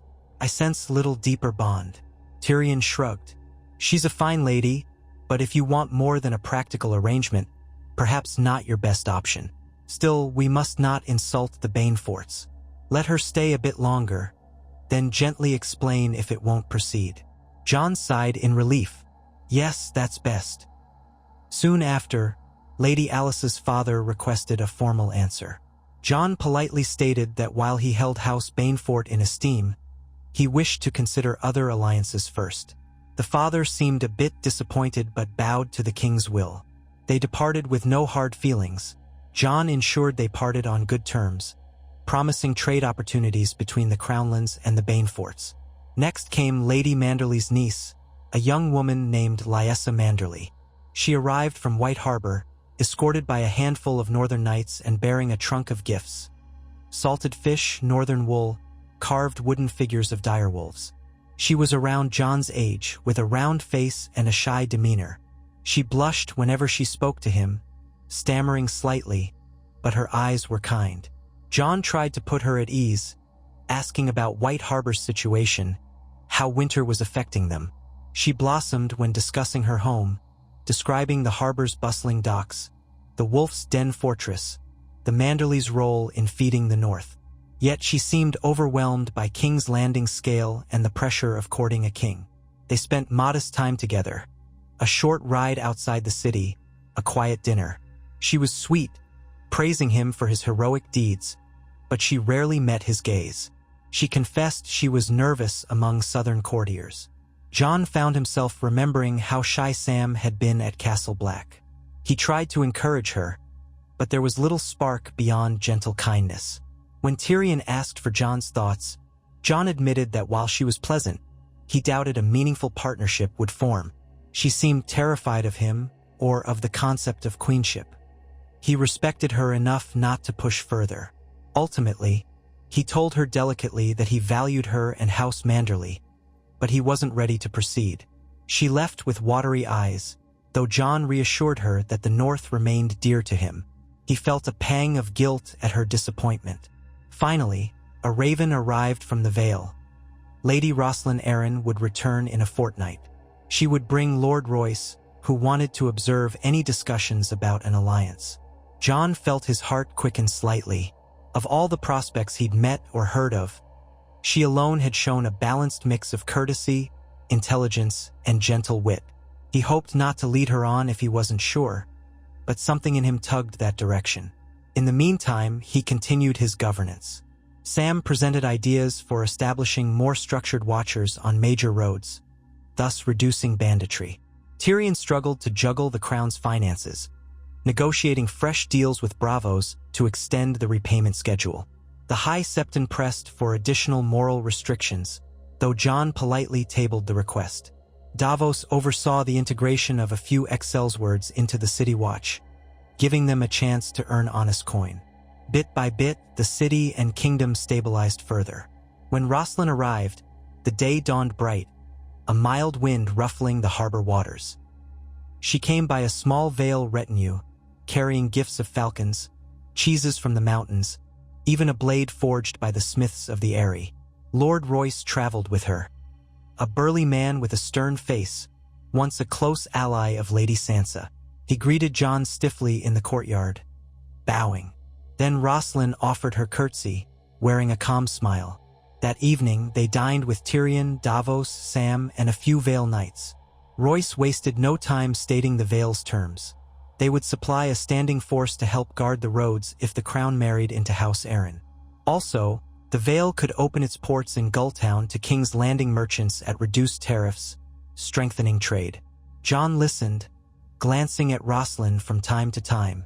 She added comments about wanting a peaceful realm, referencing how the Vale had sheltered during the worst of the wars. She never demanded anything personal from Jon, just a willingness to see if their union could work. He found her measured approach refreshing. Over the next several days, they spent more time together.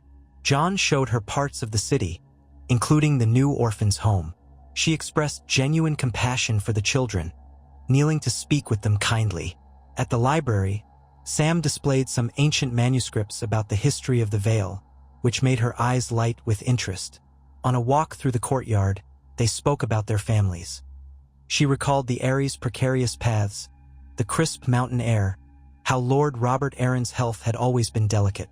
Jon confided how he missed the cold clarity of Winterfell's nights. Rosalind teased that perhaps they could build a small winter garden in King's Landing to remind him of the North. Her warmth, her quiet sense of humor, her sincerity all worked on him. He found himself smiling more easily. Tyrion observed from a distance, smirking in his sly way. Sam seemed relieved that Jon was forming a genuine bond. Davos withheld judgment, but occasionally gave Jon a nod, as if to say, "She seems a good match." One afternoon, after a meeting with her and Lord Royce about trade specifics, Jon walked Rosalind to the gallery of old Targaryen tapestries. She studied them, fascinated by the dragons depicted, asking about the family's more peaceful reigns. Jon answered haltingly, admitting he didn't feel a strong connection to the Targaryen heritage, only to the duty that came with it. She listened intently, then said, "You forge your own legacy, Your Grace. You're not a mirror of the past." That simple statement eased something in him. Later that night, alone in his solar, he realized he wanted to move forward with her. She was graceful and kind, without illusions. She didn't demand grandeur or glory. She recognized the realm's need for stability. And while he might never love anyone the way he'd loved Ygritte or Daenerys, that didn't mean he couldn't find genuine companionship and trust here. He saw a future with Lady Rosalind that felt calm, not consumed by the flames of war or resentment. Maybe that was what Westeros needed in a queen. Steadiness, empathy, and the ability to share burdens. So the next day, he invited Rosalind for a walk in the Godswood-like garden at dusk. Ghost padded behind them, silent. The sky glowed with oranges and pinks. She admired the fountain, describing how the Eyrie had its own courtyard with mountain flowers. Jon took a steadying breath. "Lady Rosalind, you've shown me respect and care since we first met. I find you very agreeable both as a person and as a potential ally for the realm. I'd like to propose we formalize our betrothal, if you're willing." She turned, eyes widening slightly. For a moment, her composure broke, replaced by a mix of relief and emotion. "Your Grace, Jon, that would honor me and the Vale, if you're sure." Jon managed a small, genuine smile. "I am. Let's do this not just for politics, but because I think we can help each other and the people we rule. We can attempt to make a genuine partnership." She blinked away what might have been tears. "Then I gladly accept." He let out a slow breath, tension dissolving. They stood in the soft light, neither quite sure how to proceed. Finally, she extended her hand, and he took it gently. Ghost lay at their feet, yawning, as though finding this entire affair a bit dull compared to fending off raiders. But Jon felt a ripple of peace. A future queen at his side who wasn't forcing him, nor was he forcing her. They parted that night, promising to announce it publicly soon. The following morning, Jon called a small ceremony in the throne room. The lords and ladies of the court gathered, curiosity rampant. Tyrion stood at Jon's right, Sam and Davos flanking him. Lady Rosalind entered with Lord Royce, her retinue behind. Jon declared that he and House Arryn had reached an understanding for a betrothal, forging a bond that would unite the crown and the Vale. Applause rose, though a few looked disappointed their own plans didn't succeed. The High Septon, invited for the occasion, stepped forward to offer a blessing, praising the union as a sign of the Seven's will. Jon allowed him to speak, though he cringed at the mention of moral codes. Still, the gist was positive. Later, in a more private exchange, Lord Royce formally shook Jon's hand. "I served Lady Sansa in the north. I see echoes of that same sense of duty in you. May this alliance strengthen both realms." Jon thanked him, reflecting on how far he'd come from the boy who once stood behind Robb Stark, overshadowed by the question of his parentage. Now he was king in truth, forging a future that might truly bring the Seven Kingdoms together. That evening, feasting and celebration filled the great hall. Musicians played lively tunes, wine flowed, and guests danced. Jon joined Rosalind for a short dance, though he was not particularly skilled. She guided him gently, laughing when he stepped on her foot. The hall roared in good-natured amusement at the king's awkwardness, but no one seemed offended. Even Ghost, from a corner, watched with a tilted head as if confused by the merriment.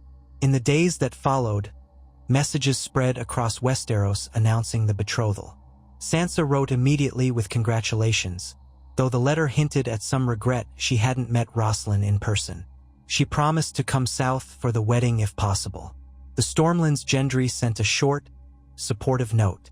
Prince Caron in Dorne extended polite approval, while the Westerlands offered measured compliments. Even Tarth and the Riverlands responded favorably. Jon felt a sense of relief, like a missing piece had fallen into place. He might never fully quell all doubt, but at least the realm saw him making a stable choice. He and Rosalind spent more time together, quietly discussing their wedding, the possibility of living partly in the Vale if they had children, or hosting Vale Nights in King's Landing to strengthen the guard. She asked about the north, and he told her of Winterfell's cold grandeur, how the hot springs warmed the stone floors, how the heart tree stood watch in the godswood. He saw genuine fascination in her eyes. She admitted she'd never been that far north. He told her he'd gladly show her someday, once the realm was calmer still. Their interactions remained gentle, building trust step by step. As the weeks rolled on, the next big question loomed: when and where to hold the wedding. The High Septon insisted it be in the Great September of King's Landing for maximum visibility. Lord Royce suggested the Eyrie, to honor House Arryn's homeland. Sansa hinted that if it were in the north, the realm might see a union bridging Stark and Targaryen, Arryn and Stark allegiances. Jon tried to balance these views, eventually deciding on King's Landing for practical reasons. He had to remain near the seat of power, and the realm's major lords could attend more easily.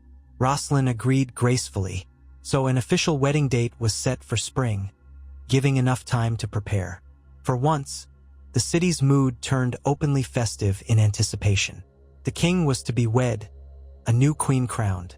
People hoped this signaled a final end to the tumultuous years. Craftsmen in the city prepared new decorations, banners weaving the direwolf and falcon, with a subtle nod to the Targaryen dragon. Jon insisted on including the Stark sigil in the design, wanting always to remember his roots. Meanwhile, Tyrion coordinated with the Master of Coin to fund the event without bankrupting them. Sam helped with genealogical records and ceremony details, and Davos oversaw security. The winter's approach didn't dampen the excitement. After all, the Crownland's winter was mild, and the city rarely saw snow. Jon and Rosalind continued to spend time together, forging the beginnings of real companionship. They maintained separate chambers for now, though rumors swirled as rumors always did. She joined him on a short ride into the countryside, escorted by knights, pausing to watch farmers gather the last harvest. She asked about the wars that once consumed these fields. He told her of the battles he'd seen, how the soil had soaked up blood. She expressed quiet sorrow for the dead and respect for those who rebuilt. Once more, Jon found himself grateful for her compassion, her balanced perspective. Of course, not all was tranquil. The High Septon pressed for an elaborate ceremony in the Great September, a vow that the new queen would uphold the faith's virtues. Jon reigned in the more extreme demands, ensuring Rosalind's own comfort was respected. A few grumbling lords from the north complained that the wedding should be in Winterfell, or that Jon should have chosen a northern bride. But Sansa wrote, urging them to honor the king's choice. In the Westerlands, some who had hoped for a Banefort or Lannister bride grumbled. Still, no serious conflict erupted, just the usual gossip. Winter's chill finally drifted over the Crownlands, though it was mild. The sky turned grayish more often, and a brisk wind scoured the streets. Rosalind, hailing from mountainous Vale territory, found it easy to adapt, though she teased Jon that she'd expected even colder weather if he was truly half a northerner. He joked that she should visit Winterfell to see real cold. They shared these small, personal jokes, weaving an intimacy that eased his reservations further. When the day of the wedding arrived, the Great September stood resplendent. Tapestries of white and silver hung, and flowers, imported from the Reach, decorated the pillars. Lords and ladies of all 7 kingdoms gathered, from Dorne to the north. Gendry Baratheon arrived, grinning in his plain but sturdy attire. Sansa came after a long journey, hugging Jon tightly upon arrival. Arya was absent, her whereabouts uncertain as usual. Edmure Tully, Karen Martell's envoy, representatives from Tarth, all took seats in the Sept's grand pews. The city outside bustled with crowds hoping for a glimpse of the procession. Jon stood at the altar in formal black and silver robes, the Targaryen sigil small but present, alongside a stark white wolf embroidered on the other side. His personal choice to unite the images. Ghost waited behind the scenes, not exactly welcome in the Sept, though some small folk whispered they wished to see the direwolf in a bridegroom's collar. Tyrion acted as the king's hand. Sam was near him, looking proud as any brother might. The High Septon wore gilded robes, prepared to bless the union. Music swelled, a somber, beautiful chord from the Sept's newly rebuilt organ. Rosalind entered, escorted by Lord Royce. She wore a gown of pale blue and white, a subtle falcon motif embroidered along the hem. A hush fell among the lords and ladies, for she looked graceful, every inch a queen to be. She reached John, glancing up with a soft smile. He met her gaze with warmth he rarely let show in public. In that moment, he realized how far he'd come from the uncertain bastard he once believed himself to be. The High Septon began the vows, reciting from the seven-pointed star. He asked John if he took this woman to be his lawful wife, to unite houses and realms. John answered steadily, "I do," then asked Rosalind, who responded in her clear voice, "I do." Golden ribbons were draped around their joined hands, symbolizing unity under the seven. The blessing concluded with a prayer for the realm, that this marriage would yield peace and prosperity. Applause rippled through the sept, blossoming into cheers. They walked out together, arms linked, into the bright winter sun. Trumpets sounded, announcing the royal wedding complete. The crowd outside roared with excitement, thronging to see them. John kept his posture regal, though his heart pounded with relief and a subdued joy. Rosalind clung to his arm, eyes shining. At that moment, no matter how fleeting, Westeros felt united. Dorne's flags hung beside the Stark direwolf, the Vale's falcon, the Baratheon stag, the Tully fish, even a few Targaryen banners. The sky overhead was a pale blue, the sun glinting off the polished armor of the Kingsguard. A grand feast followed in the Red Keep's great hall. Laughter and chatter filled the air, the tables laden with roast boar, venison, fresh bread, spiced wine, and sweet pastries shaped like falcons and wolves. Jon and Rosalind presided at the high table. Tyrion toasted them with a witty speech. Sam added a heartfelt note about how far they'd come since the wars. Davos pledged his service to the new queen, and Sansa gave a warm endorsement of Rosalind, welcoming her to the extended Stark family. Dancing ensued, with minstrels playing lively tunes. Jon, never the best dancer, tried again with Rosalind, earning smiles and good-natured jests. Ghost prowled about the hall's edges, causing a small stir but no alarm. As the night drew on, guests slowly trickled away, and the newlywed couple excused themselves. The wedding custom demanded they be shown to their chambers, though Jon cringed at the old tradition of a bedding ceremony. He'd made it clear that tradition was not to be forced. He wanted privacy. The lords complied, content to cheer them down the corridor but not intrude further. Jon shut the chamber door behind them. Inside, the fireplace crackled, rose petals scattered on the bed. A gentle hush settled over them. They took a moment to stand by the window, looking out at the flickering lights of King's Landing. Rosalind slipped her hand into his. "We did it," she breathed. Jon gazed at her, thinking of the journey he'd taken. Yes, we did. Outside, the city partied in the streets, music echoing distantly. Tomorrow they'd wake to all the old challenges. Winter's approach in the north, the threat of outlaws in the wilder regions, the need to maintain peace with Dorne, keep Tarth safe, pay back the Iron Bank, oversee trade, quell any faith demands for moral laws. But for this moment, they embraced a small island of contentment. The realm had a king and queen who shared a desire for stability and compassion, who had chosen each other not through raw ambition or overwhelming passion, but through reason and genuine regard. Jon pressed his forehead to hers, feeling her breath warm against his cheek. He hoped that, through their union, Westeros might truly move beyond the endless cycle of war and vengeance.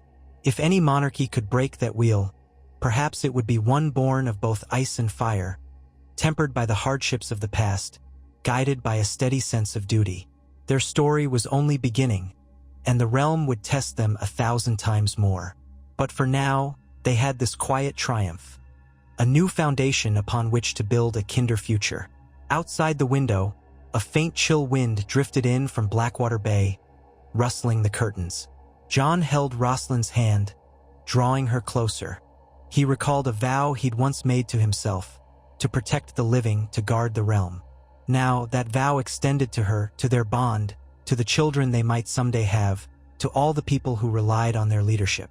In the hush of that candlelit chamber, he closed his eyes, silently thanking the old gods and the new for granting him this fragile peace. There, with Rosalind at his side, Jon Snow, Aegon Targaryen, felt the first gentle sparks of hope that maybe, just maybe, the realm would endure. And if challenges rose again, they would face them together, forging a path forward into an uncertain dawn, with hearts determined to safeguard the future they had dared to claim.